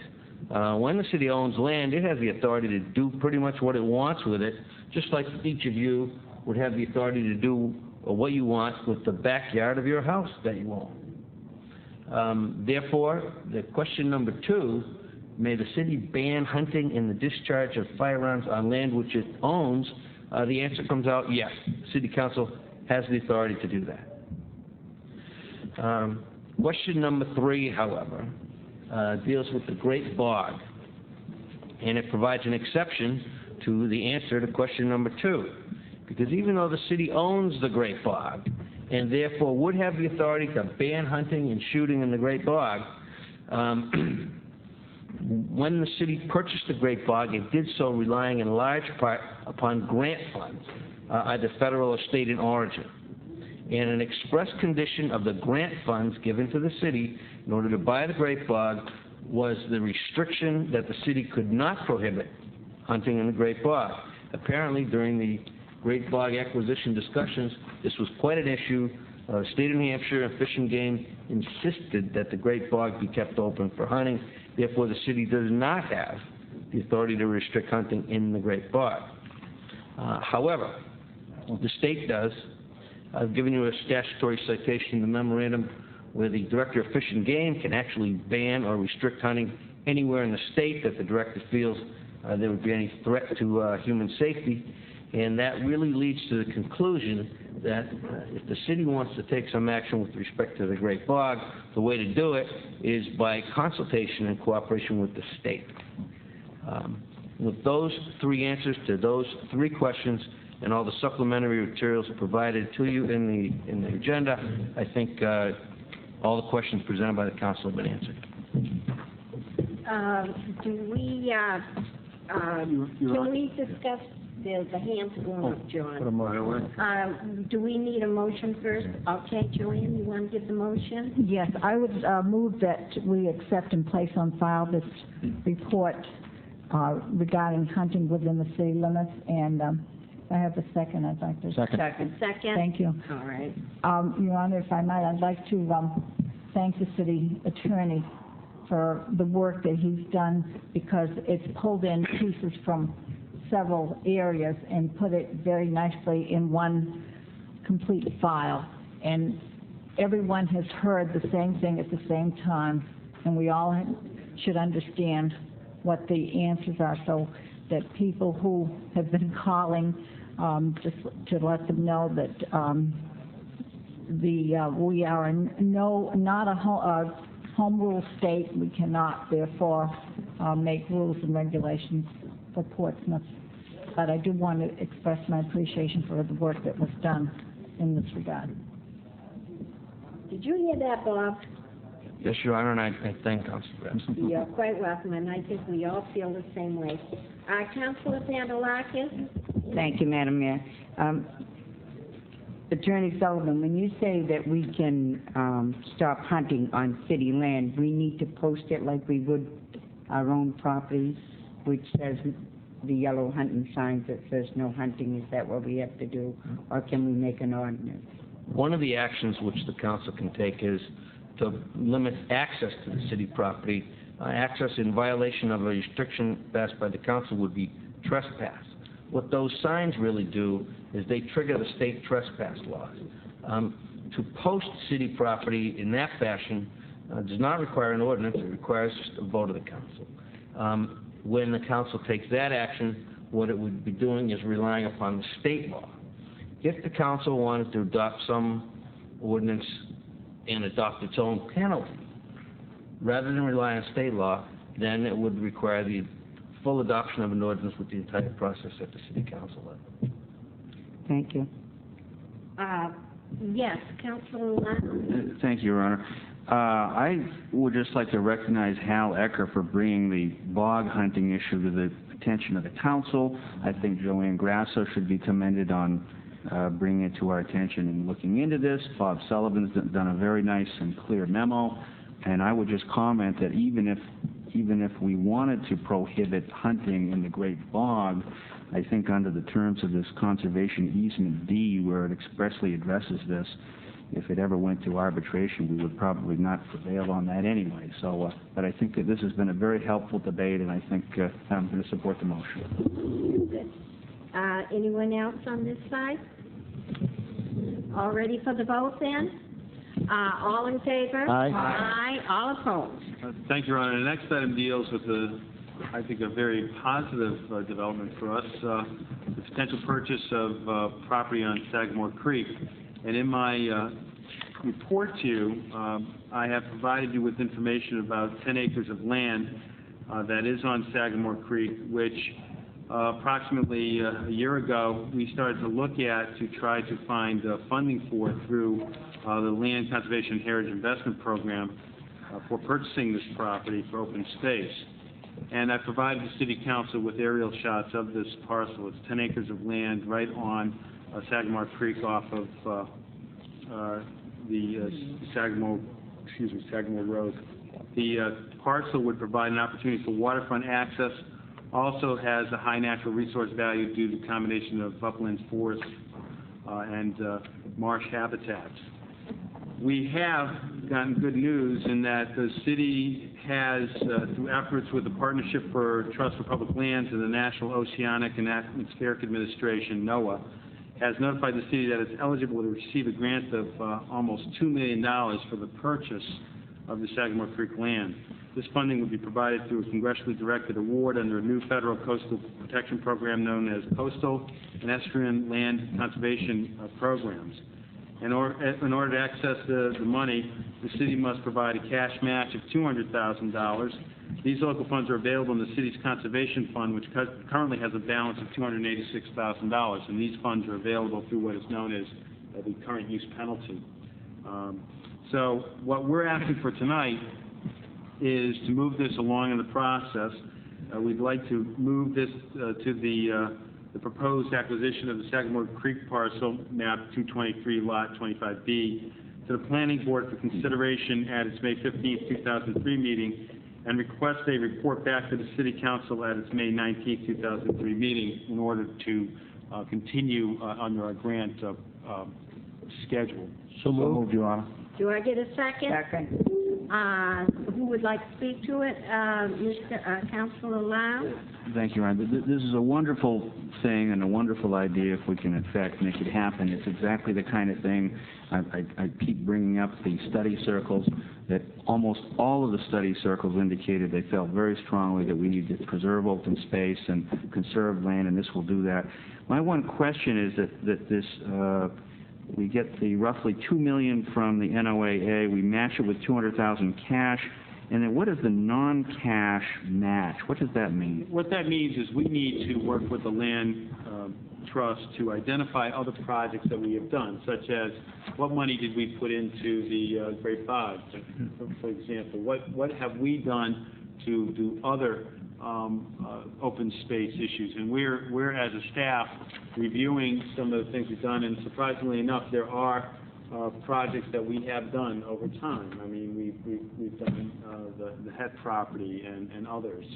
So what we need to do is show some of the things that we have done in the past, and this really is our non-cash amount. So that's not going to be a significant hurdle? Well, it's not, it's one of those things that we need to work through with the proper agencies and see if we can get it done. For example, there are other parcels that we might even want to also look to purchase, and we may have some other funding sources. So this is something that is a little bit more unusual.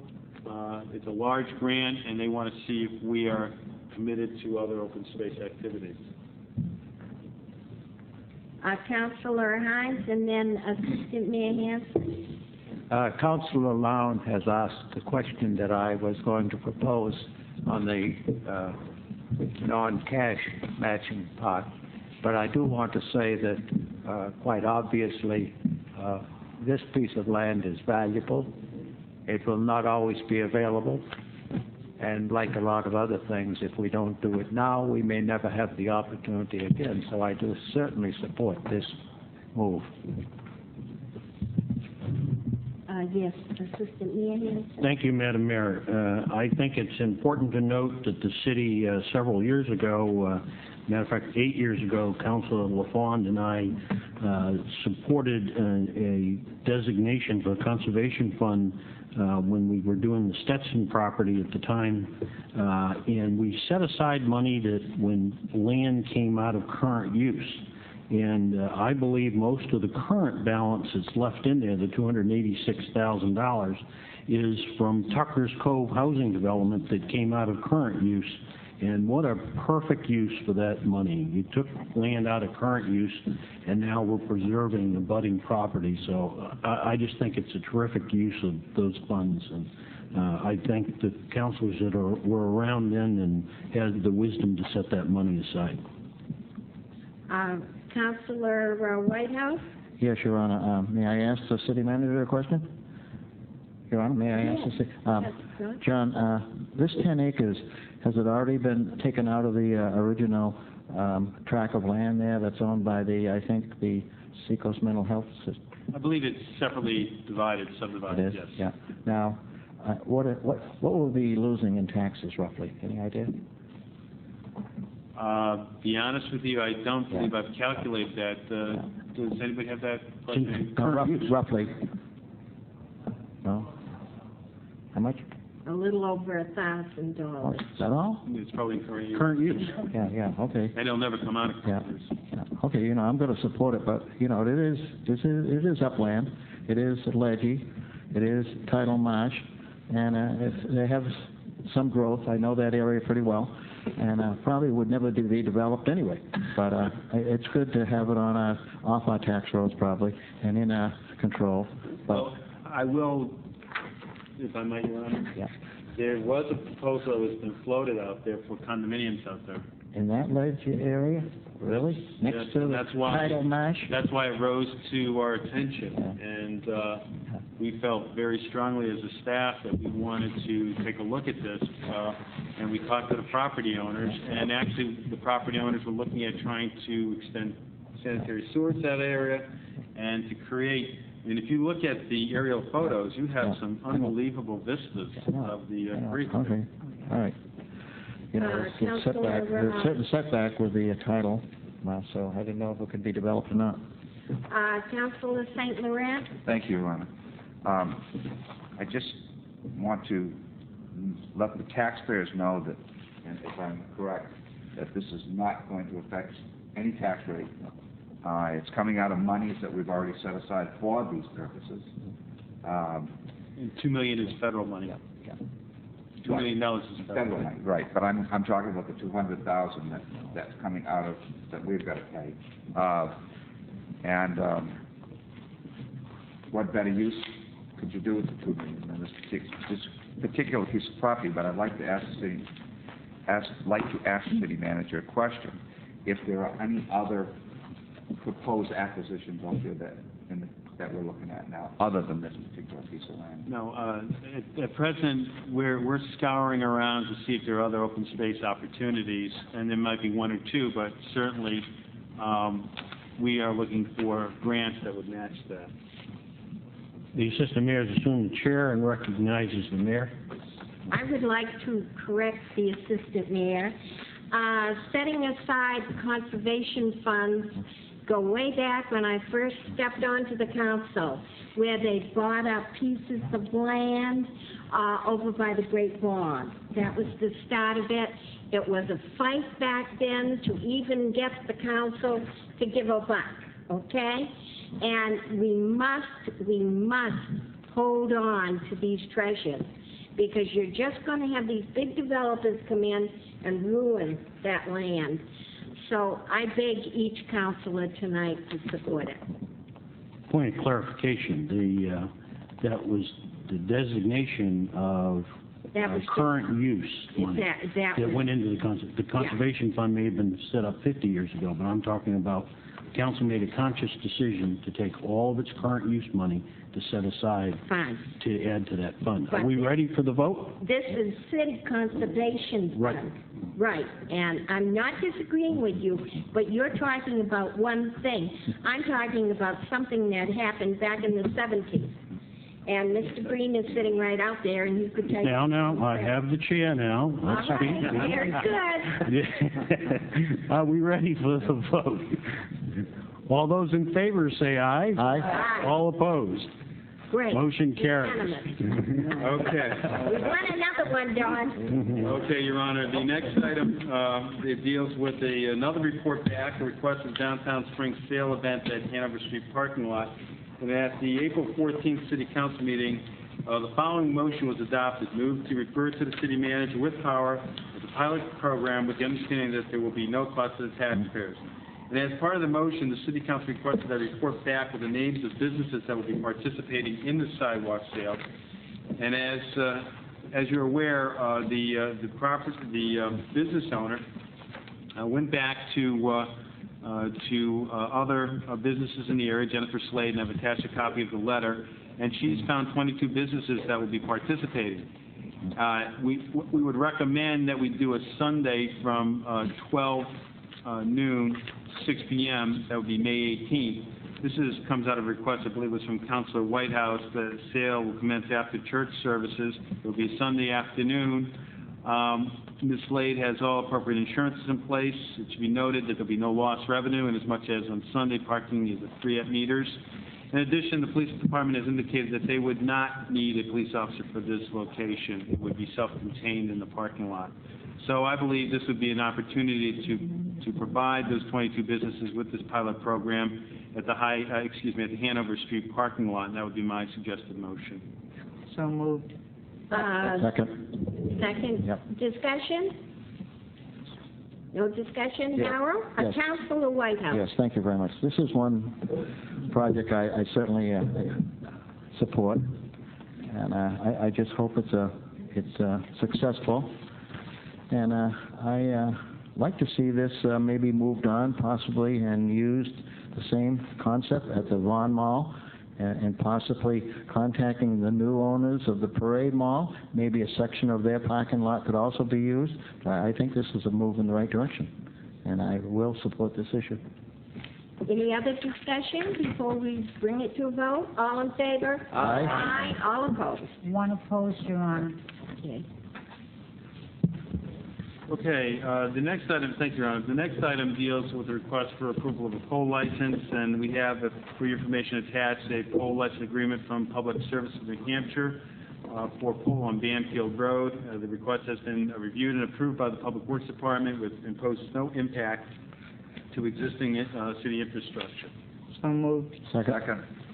All in favor? Aye. All opposed? Yes, Your Honor.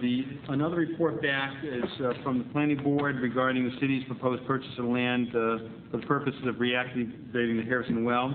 As you recall, back in March, the City Council authorized me to purchase the property at 497 Sherburne Road for the purposes of reactivating the Harrison Well as a source of drinking water for the city. We basically are under agreement with the Marvins for this property. But as part of the requirements, we needed to refer this to the Planning Board for a report back. Basically, they have given a positive report back, as you can see from my written comments, and I would recommend that the City Council accept the Planning Board's recommendation to purchase the property at 497 Sherburne Road for the purposes of reactivating the Harrison Well. Do I get the motion? Your Honor, I move that we accept the Planning Board's recommendation to purchase the property at 497 Sherburne Road for the purpose of reactivating the Harrison Well. Second. I would like to speak to that issue. Good. Go right ahead, John. And second. Quite obviously, this may raise a little debate among some of the council, but I think we all recognize that water is self-supporting. This is something that is not going to come directly out of the taxpayers' dollar except by use of the water itself, and the purchase of this will only provide more availability, which is going to be needed. So I support it. Councilor St. Laurent? Thank you, Your Honor.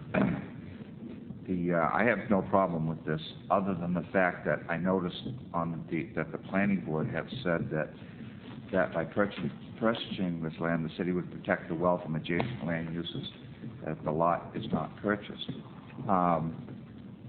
And I agree to somewhat with this, but as long as we don't put a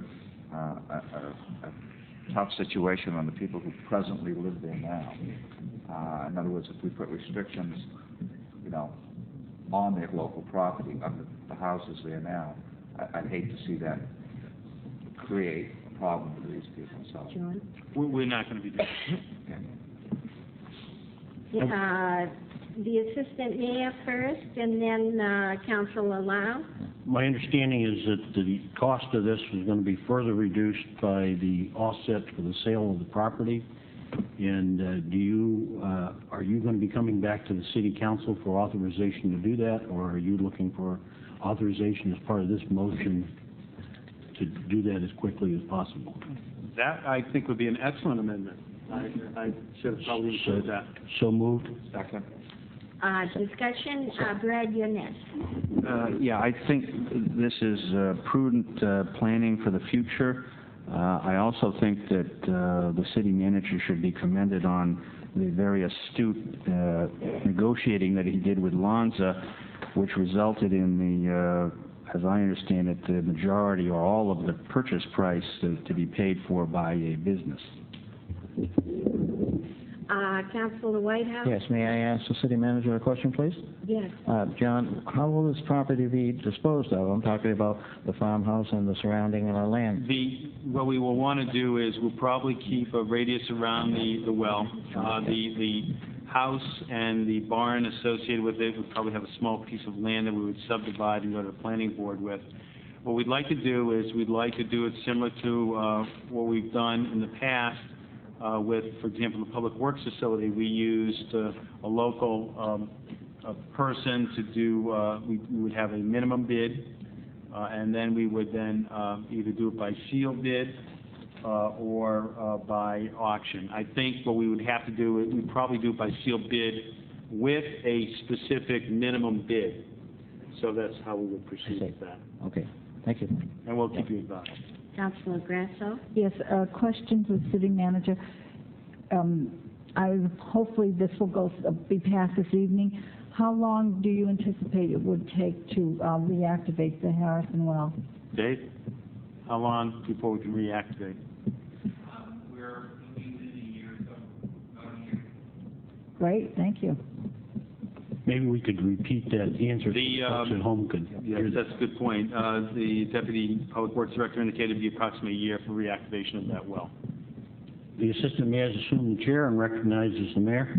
Well, I think of all the accolades that's been going around this table tonight for our wonderful city manager and our wonderful city attorney, we should give them a clap. Come on, that's what we do.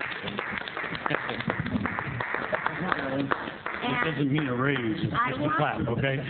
I want you all to know, and I know you feel the same way as I do, water is precious. And I know when I was on the council 10 years ago, I used to beg them to look into water supplies then. And we've got to keep the water coming. Okay, are we ready for the vote? The vote is on the amendment first, and the amendment, Kelly, is back is to authorize the city manager to sell the property. Is that correct? That's exactly it. Any questions? Any questions on the amendment? Yes, go ahead. To this is to authorize the city manager to sell the buildings. The house. Your Honor, Councilor Hanson, might I suggest that the amendment include wording that allows the city manager to select the sale methodology, because other than that, the city's purchasing ordinance would mandate sealed bid. But if you give the manager the authority to conduct an auction, for example, if he finds that's the best thing to do, then he'd be able to do it. The council in agreement with that? It'll be, may I? It'll either be two ways, either sealed bid or an auction. And if I might... Absolute auction, right? Right. What I would do is I'd, on both instances, have a minimum. All right, okay. Are you ready for the vote on the amendment? All those in favor say aye. Aye. All opposed? Now the motion carries. We'll now do the main motion as amended. All those in favor say aye. Aye. All opposed? Motion carries. Your Honor, if I might, may I indulge you, the council, to allow me to add one more action item? Mistakenly, I didn't include the Community Development Block Grant for acceptance of a grant under your grants and donations. I see on your information that we have an $809,000 grant that's going to be made available for FY04. Last year's grant was $829,000. The Community Development Department is working in conjunction with the City Citizens Advisory Committee, has held a number of public hearings and meetings over the last 6 months to solicit input and prioritize projects with regard to the expenditure of these funds. We typically have done it twice, actually, because once we'll accept this grant specifically, and then when we do the budget, there's a resolution that is a blanket resolution that allows us to accept any and all federal money seen. So, but I would ask, just to be clear about it, that we just accept this as we have in the past. So moved. Second. Discussion? Being no discussion, we're ready for the vote. All in favor? Aye. Aye. All opposed? And, Your Honor, just other informational items that are here, I'll be available for questions if you have them. Very good. Now we're down to the mayor, and I'm going to pass the gavel back again, Alex, because I'd like to make the motion. Behave yourself. The chair recognizes the mayor. I'd like to make a motion to accept $2,000 check for the town of Carroll up in Twin Mountains. I feel bad about losing the old man in the mountain. This is going toward the Coalition of Community Funds. Do it. The second. I have a second. All in favor, say aye. Aye. Opposed? Motion carries. Madam Mayor, I believe you have a resolution that you want I to bring forward? certainly do, and Assistant Mayor, I'm going to ask you to read it. Okay. I have no voice tonight. All right, then I shall be glad to do that.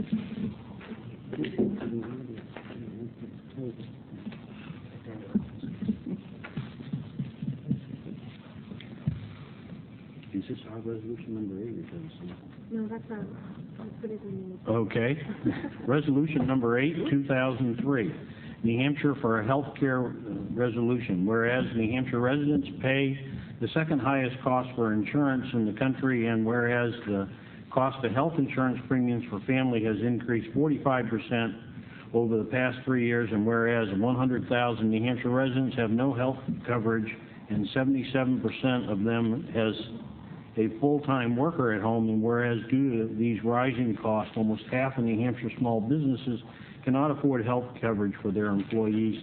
Therefore, be it resolved that we, the citizens of Portsmouth, New Hampshire, call on our elected officials from all levels of government and those seeking office to work with customers, businesses, and health care providers to ensure that everyone, including self-employed, unemployed, uninsured, and underinsured, and small businesses have access to affordable basic health plans similar to what the federal employees receive. Everyone, including employers, customers, and state, local, and federal government, makes responsible and fair contribution to finance health care system. Everyone receives a high quality of care that is cost efficient and medically effective, and that these help control the skyrocketing cost of health care. Approved by City Council, and that's the mayor's motion. Do I hear a second? Second. Any discussion? Yeah. And the discussion will go to Councilor Whitehouse. Yes, I was quite amazed that it gave reference to similar to what federal employees receive. I mean, a lot of people think that federal employees, retirees, and the present workers in the federal government have a pretty good health plan. Well, they do, but they contribute 40%, and the federal government matches it with 60%, so it's not free. In fact, being retired this year, cost me over $2,400 for a standard Blue Cross and Blue Shield. So, I just want the people to know that the federal plan is a good plan, but it's not 100% funded by the feds. Thank you, Councilor Whitehouse. Councilor Grasso. Thank you, Assistant Mayor. There are 13 cities in New Hampshire. I find it ironic in looking at the 107 towns that have approved this resolution that only one city is listed, and that's Lancaster. And the rest are all very small towns, so I don't know if that's saying something that I'm not picking up on or whatever, but I just thought it is of great interest to me to notice that none of the larger communities have endorsed this at all. The city of Keene did. That's where I got the letter in the beginning. Yeah, I think it just came to the cities. This is just recent correspondence that we received, so. Yeah, Keene is not listed. No, That's what we got. they're not, but they're the ones that are instigating this whole health plan. Any further comments from the council? Are you ready for the vote? All in favor, say aye. Aye. All opposed? Motion carries. Madam Mayor? Now we're down to the, you did it without my gavel. Now we're down to the, I'm not really picking on Alex tonight, I'm just teasing him.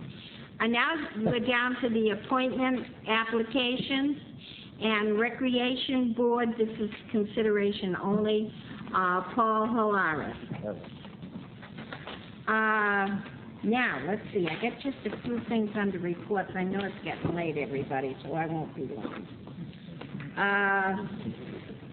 I placed in front of each one of you the Memorial Day Parade and services for the veterans, and that's going to be held May 26th, Memorial Day, at 1 p.m., and it tells you just where it kicks off and all of that.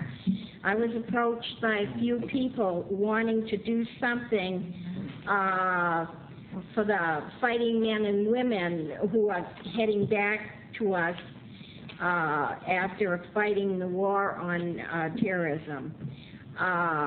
So what I would like to do is, there isn't a lot of time, but the Memorial Day Parade is going to have 2 bands in it. And what I'd like to do is set up a platform in front of the North Church and have some speakers. Now, the Memorial Day Parade, as you realize, is for the fallen heroes. So we can't have something real joyful. What we thought we would do is start the parade down at Parrott Avenue, come up into the square, and at the square have the people with the flags and all of that, and the kiddos with their signs, and welcoming them, the people back, and it should be a nice big warm welcome. So anyways, then hopefully I'll be able to get the governor, hopefully I'll be able to get 2 senators, and also the congressman and whoever else, you know, would like to speak. But then the parade will just go onward down to South Cemetery for the service. And this is all we can do at the short notice. As everyone knows, she did Desert Storm, and it took her 6 months to do it. So I think this would be nice. I spoke with the Navy Yard today. We had all the top brass in today in my office, and they are going to try and get some of the people that were overseas. Now, the majority of them are just heading home, but there are a few. So hopefully we will have them on board too, to say a few words to the people of Portsmouth. So in the morning at 10 o'clock, they will have the Albacore Park Memorial Service. And so each one of you are welcome to come to that too. Then let's see. I put in front of you complaints that have been coming into the mayor's office regarding all-terrain and dirt bike vehicles. I asked the city attorney what could be done about this to prohibit them going on city property. I'm sorry, people, I didn't have time to get that on the agenda. So I just kind of took it upon myself to place the report in front of you with the hopes that maybe we can take a vote on that tonight. And I think it's very interesting if you read the green print on the front that the Dover Police Department received grant money under a contract from the New Hampshire Fish and Game to patrol problem areas in the city. And that's really very interesting, I think. We can get some money here to do it.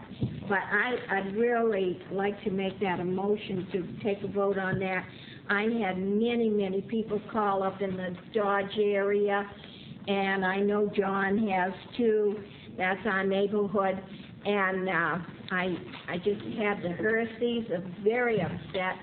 They're sickly up there, and they have to listen to that roaring all day. Sunday, it was impossible down in the Great Bog. It was horrible, the noise coming from there. So it isn't just one couple. It's a lot of people. Stephen Lee, Mrs. Tibbetts, the former fireman that's retired up in there, a lot of people. And my neighbors across the street, they were frantic after Sunday. It was horrible. Madam Mayor, what's your motion? My motion is to, what is my motion? I would suggest the motion be to authorize the city manager to arrange for whatever property it is that you want to post, to be posted against operation of off-highway recreational vehicles as defined and outlined in RSA 215A:34. That's So- the parking ride. So is your motion that it's delineated on the map that the city council has, Madam Mayor? That's the one thing that I couldn't fill in. Whatever land the mayor wants to. Right. Whatever city land, you can't go on private property, but the city land, which they're coming into the park and ride up there, and they're unloading and loading their vehicles, and they take them right off through there. And they go all the way down Islington Street in the back and follow the railroad tracks down. I know we can't do anything about the land over on the Stokel property. I understand that, but there is a bad problem there too. I second the motion. Okay, just for clarification, everyone has the delineation of the map of the property that wishing to post as appropriate. Any discussion? Councilor Pantelakis? Thank you, Mr. Mayor. Are we posting just that land, or are we looking into other city land to post? The motion is this lot and what's been delineated in front of you right now. Okay, thank you. Any further discussion? Are you ready for the vote? Excuse me, Assistant Mayor. Is there any chance of maybe looking into grant money to help? To post it? Well, no, I mean, you're going to be calling the police out there, too. Well, first of all, we're going to post it. I think maybe we'll take a vote on posting it, and then we'll start to worry about grant money, right? Okay. Is that the intent of your motion? Yes. To get it posted? Okay. That's fine. Are we ready for the vote? All in favor say aye. Aye. All opposed? Motion carries. Bob, did we need to suspend the rules to take up that issue where it wasn't on the agenda? Actually, not without an objection. Okay, so it was done without objection? So ordered. So, we're back to the grant money again, maybe? If I might, Mary. Yes. Why don't I do this? Before we act on doing something, I think I need to talk to the police chief and see what his thoughts are on it. Okay. We can do the posting, and then I'd rather talk to the police chief. See what his thoughts are. Okay. Very good. All right. Well, that's a start. But it'd be nice if we could pick up some free money here. Yes, Councilor, have I got them? Yes, Your Honor, I just want to go back to the Monday, May 26th. You said you're going to have something in downtown Portsmouth for the veterans. For the Memorial Day, and I did put the letter in front of you. Okay. You've got, but the parade, it says 12:30. I'm sorry, 1 p.m. When are you going to start the ceremony of the downtown? What will happen is the parade will come right up from Parrott Avenue up into Pleasant Street, and then swing around in front of the North Church, and usually the people are all right there in the square, and that's when we'll have the welcome to all of the veterans. And then hopefully I'll have some speakers and possibly someone to sing God Bless America and things like that. And then we'll proceed down and go to the cemetery and do a great. Thank you for clarifying that. Yeah, and you are invited to the Elder Court too. That's a very touching ceremony. Yeah, Very last year, touching. Your Honor. Always get a sunburn there. We all set then? Yeah. Now, I've got one other thing, John, don't rush me.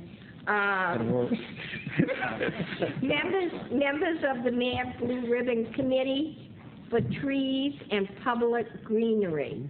I want you to know that they're having their first organizational meeting on Thursday, May 8th, and the time is 3:30 p.m., and it will be here at Portsmouth City Hall in the City Manager's Conference Room. So if any of the councilors are interested in that, please attend. John, you've got a list of what we're doing now for work sessions and things like that. Under my comments, what I did is I gave you an update to the work sessions that we're going to have. Thursday night, we have the fire department at 6:30 p.m. Right. On Monday, May 12th, we have municipal departments at 6:30 p.m., all in conference room A. Then on May 19th, the City Council will have its regular next meeting, but as part of that meeting, there will be a public hearing on the proposed fiscal year 04 budget. That's what I have to date. Good. Very good. Very good. Well, that takes care of the mayor, and now we are down to the assistant mayor, and I hope he's behaving himself. Madam Mayor, I only have one item, and I'll be brief. I move to accept and approve the Parking Committee action sheet and minutes of April 17, 2003. Second. All in favor? Aye. I have one question. Wait a minute, Yeah. Harold's got a question. In reference to the action sheet, in reference to downtown parking validation program, may I address a question to Chairman of the Parking and Safety Committee? Right ahead.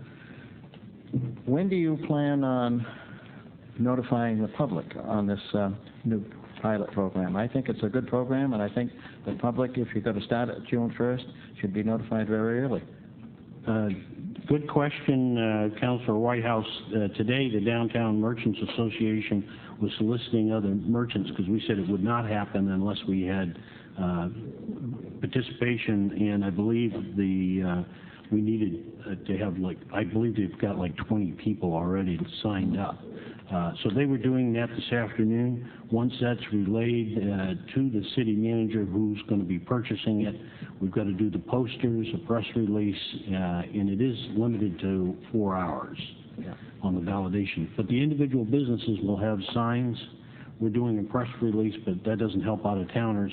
So if you were to go into a particular business, you'll see a sign on the door. It says validation, and we will put right on the bottom of the sign, the validation program's limited to 4 hours.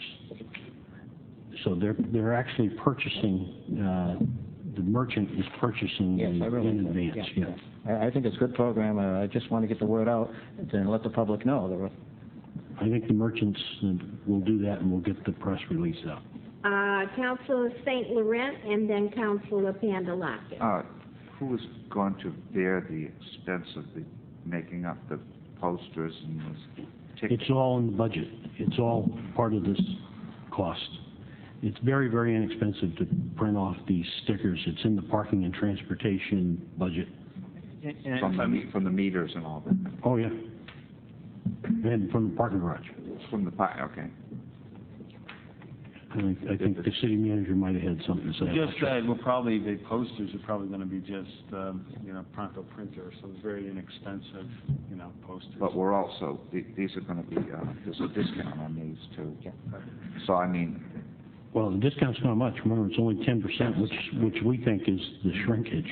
So I don't think. I'm not in disagreement with the project. I think it's great, but I just wanted to make sure that the expense doesn't bear the seat. Any other? Yes. Councilor. Oh, I'm sorry. Laura is first, and then we'll go to you, Brett. I just wanted to ask the assistant mayor if this program had been in place, would that have taken care of the ladies that were shopping and had the problem? If they had parked in the parking garage. And then in the parking garage, just refers to the parking garage. Yes. Yeah. And they're not limited to the parking garage. Have you done one? Yeah. Okay. Councilor Lam. Yeah, I think this is a very good idea, and it should be noted that the idea, I believe, originated with Peter Eggleston. Downtown Merchants, Downtown Merchants Association, yeah. Well, I gotta say a few words. Please, We're here all night. we're here, it's getting late, Madam Mayor, so let's be brief. All I want to say is, I'm for this, but we're right back to the women at night do not want to go in the parking garage. Personally, I'd like to see the tokens come back. That's all I got to say, Assistant Mayor. We used to have tokens, and it worked out wonderful. The businesses gave out the people a roll of tokens, and they could go downtown, shop, and just put a token in the meter. Are you ready for the vote? All those in favor say aye. Aye. Aye. All opposed? Motion carries. Now we're down to Councilor Loud, and he wants a request for the library update. Thank you, Your Honor. I just thought for the benefit of the council and anyone who might still be watching us, wonder if the city manager could briefly address the status of the library. Right, if I might, Your Honor. Yes. Basically, the next step that we are undertaking as we move forward on the issue of the library is dealing with the historic issue that was raised by a resident to the Historic Preservation Office. As part of that, the city has to work with the office on what is known as the Section 106 process, which really allows for public input as to the historic, what people believe to be the historic nature of the property. This is in order for us to continue on with the process to apply for federal permits if we need them, or federal grants if they are available. Presently, we are unsure if there are any federal permits required or if there is any federal grants available. But in order for future ability to get grants and to, if there is another permit such as a general wetlands permit or whatever it might be, we wanted to just make sure we continued in that process. And that'll be tomorrow night here in the City Council chambers. It will be run by city staff. Cindy Hayden of the Community Development Office will be running it. There will be somebody from the State Preservation Office here as well. So it will be allowed for people to talk about just that building. It's not to talk about all the other issues surrounding the library, such as budget or Pierce Estate or whatever. It's to talk about that building and why people feel that is historically significant. And that'll be tomorrow night. Councilor Marconi? Your Honor, seeing as where the word library has been mentioned, could I request that I step to the podium because I want to make a presentation? I realize it's late, but I would like very much to get these things out tonight. Your Honor, I have no objection. You should have put on the agenda. No, because Mr. Lown had one mentioning the library, and that gave me an opportunity to speak on the library. Is that all right with all the councilors? Yes. For her to do that? Carol, I'm asking all of the councilors, please. In fact, I'll make a motion that we suspend all rules pertaining to this issue and allow Councilor Marconi to appear at the podium to present her talk. Do I get a second on that? I'll second it. I didn't know this was going to happen. Didn't intend it to. I don't care if Councilor Marconi wants to speak from where she's sitting. She's all right with me. But. Well, the only reason I wanted to go down here is because I have some things that I wanted to hold up so that everyone could see them, and it's a little difficult for me to try to project. Anyone knows me knows I don't project to the left very well. I mean, this isn't something that you can project tomorrow night at the meeting. No, it has to be at a regular council meeting, Your Honor. It has to be at a regular council Tomorrow night meeting. has nothing to do with what I'm going to say. Tomorrow night has got to do with the building, I believe. Okay. And that's strictly the building and nothing else. Now, we got the second on Harold's, yes, John? I'm not in the habit of voting to approve anything that I don't even know what is going to be coming up. So if we could get a brief explanation first, I would probably support it. It's on the library, John, and my feelings on the library. And if I would be allowed, rather than take everyone's time, I realize it's late, but I'll try to be as brief as I can. But I do have it outlined. I've been collecting it for 3 weeks. You ready for the vote? Kelly, will you read what Carol asked? Move to suspend the rules in order to allow Councilor Marconi to make a presentation on the library. At the podium. At the podium. Any discussion? Are you ready for the vote? Do you need a roll call vote? No. No? Harold, are you, since when you've been the mayor? You're asking me if I need a roll call. I said no. I'm asking everyone. Oh, all right. Okay. I made the motion. No roll call, then are you all ready? All in favor? Aye. Aye. Your Honor, requires a two-thirds vote. Call. All right, roll call then, Kelly. Yep. Can I ask the city attorney a question? Under our rules, doesn't the councilor have the right to rise for personal privilege in any break of the agenda? Rise simply means address the council from the chair. Oh, okay. It's because she's not going to be at the chair. Why? I just wondered why we were going. Back in the council, the way that Councilor Whitehouse worded his motion requires two-thirds.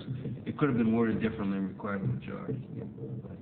These are the kind of things that happen, things that come up unexpectedly. Are we ready for me to just roll call? Yes. Assistant Mayor Hanson? Yes. Councilor Grasso? Yes. Councilor Lown? Yes. Councilor Hines? I'm going to vote yes if this is a personal opinion and not a presentation. Councilor Peter Yes. Councilor Whitehouse? Yes. Councilor Marconi? Councilor St. Laurent? Yes. We'll abstain you. Okay, And then thank Mayor you. Sorrell. Yes. Now, may I step to the podium? Go right down there.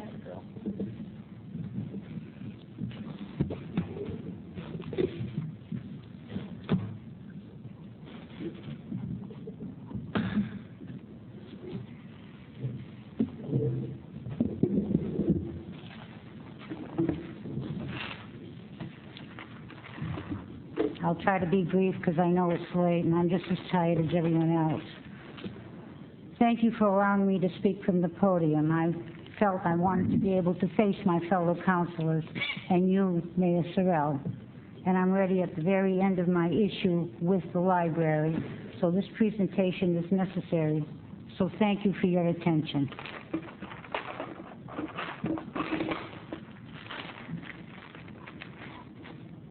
It'll only take me a few minutes to show you what I have. Foster's Daily Democrat, January 6, 2003, Portsmouth facing tough choices. And it was a complete rundown on how many businesses downtown are in dire straits, how desperate they are, that the money is practically disappearing, and that there are so many businesses that are closing and businesses that are leaving because they can't afford to stay any longer. March the 2nd, 2003, New Hampshire Sunday News. A reality check in Portsmouth. Economic downtown takes toll on downtown Portsmouth. Vacancy rates is 15 to 20%. Rental leases and rates declined by 20% the last 20 to 24 months downtown. April the 22nd, 2003, Portsmouth will cut social service. Others may follow. Police Department freeze has increased overtime for next year. 8 officers will be let go this year, which is going to increase the overtime also. Portsmouth Herald, the cost of staying warm soars as funds demand, as fuel demands hit a new peak. Portsmouth Herald, May the 4th. Where are the ideas to spark the stubborn economy? This is an editorial in the Portsmouth Herald. And I would say to the Portsmouth Herald that to fund the economy requires participation on the part of the merchants, but it also requires participation on people being able to live here and afford to stay here. Portsmouth Herald on May the 8th identifies the 12 school jobs that have been slashed. Portsmouth okays the $87,000 extra for snow removal, totaling, I believe, $100,000 for snow removal just this winter. And I don't know where people thought the snow was going. I know it was going to be disposed of for free.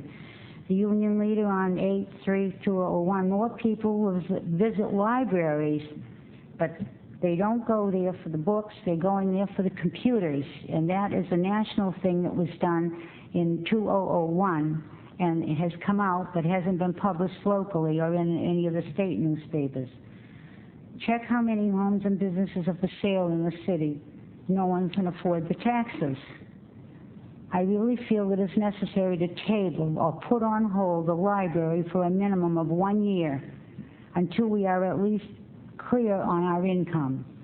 We need the police protection, we need fire protection, and we need to take care of those less fortunate in our community. The library is a luxury we all have to pay for, and the one that we have now could hold over until things get better economically. I appeal to you, fellow councilors, to take all this information and digest it. What is most important? Please put the library on hold. $7 million is an awful lot of money in these very weak times. I'm going to give you these publications that I have here, rather than try to read them to you because of the late hour. And while you're at it, I want you to check this little booklet and find out how many houses in the city of Portsmouth are for sale, because people cannot afford to live here anymore.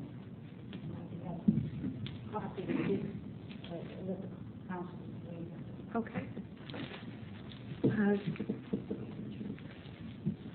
Thank you very much for the time to be able to address you. Thank you, Evelyn. Councilor Hines? Your Honor, I stipulated that I would support a personal opinion, not a presentation. I think this is a violation of personal privilege and should be stricken from the record. Councilor Whitehouse? Yes, I'd like to ask Councilor Marconi a question, would I please? Yes, you may. Councilor Marconi, was that a motion you made in reference to a delay of 1 year for the library? Seeing as where I did not support the library, I don't believe it would be, according to the charter, my right to make a motion because I was the one who voted no. Okay, thank you. It has to come from a positive side. Thank you. I believe Councilor Lown had the floor. Yes. And was in the middle of... I think before we get back to Councilor Lau, I think Bob should explain why delaying that for a year could not be decided on tonight. I don't want it decided on tonight, Your Honor. That was not my intention. My Okay. intention was to Okay. appeal to the council as a whole, to digest what I said, read the publications that I have presented to the city clerk. It was not my intention to bring that up this evening for any kind of a vote. All right. Yes, we're back to Councilor Lam, and he's going to talk about the study circle update. Your Honor, I might want to table this until the next meeting. I think it can wait, and in the interim, I'd like to talk to the city manager if that would be acceptable. Certainly, maybe. Yep, no problem. We're down to miscellaneous and unfinished business. Does anyone have any? Will somebody make Your a Honor. motion to adjourn? Your Honor, Yes, Councilor Whitehouse. Yes. At the public comment session, a gentleman talked about updating the revaluation of this city, and he asked, will we be going another 5 or 6 years before we have to call in a professional? Is there going to be software that will identify certain sections of the city that will be updated, and so we don't have to spend a large sum of money? John? We're doing that annually now. Yeah. So as part of the whole process, we are doing that now. Okay, would you answer Mr. Brassiano's comments briefly, somewhere along the line? All right. Okay. Move to adjourn. Second. All in favor? Aye. Aye, all opposed.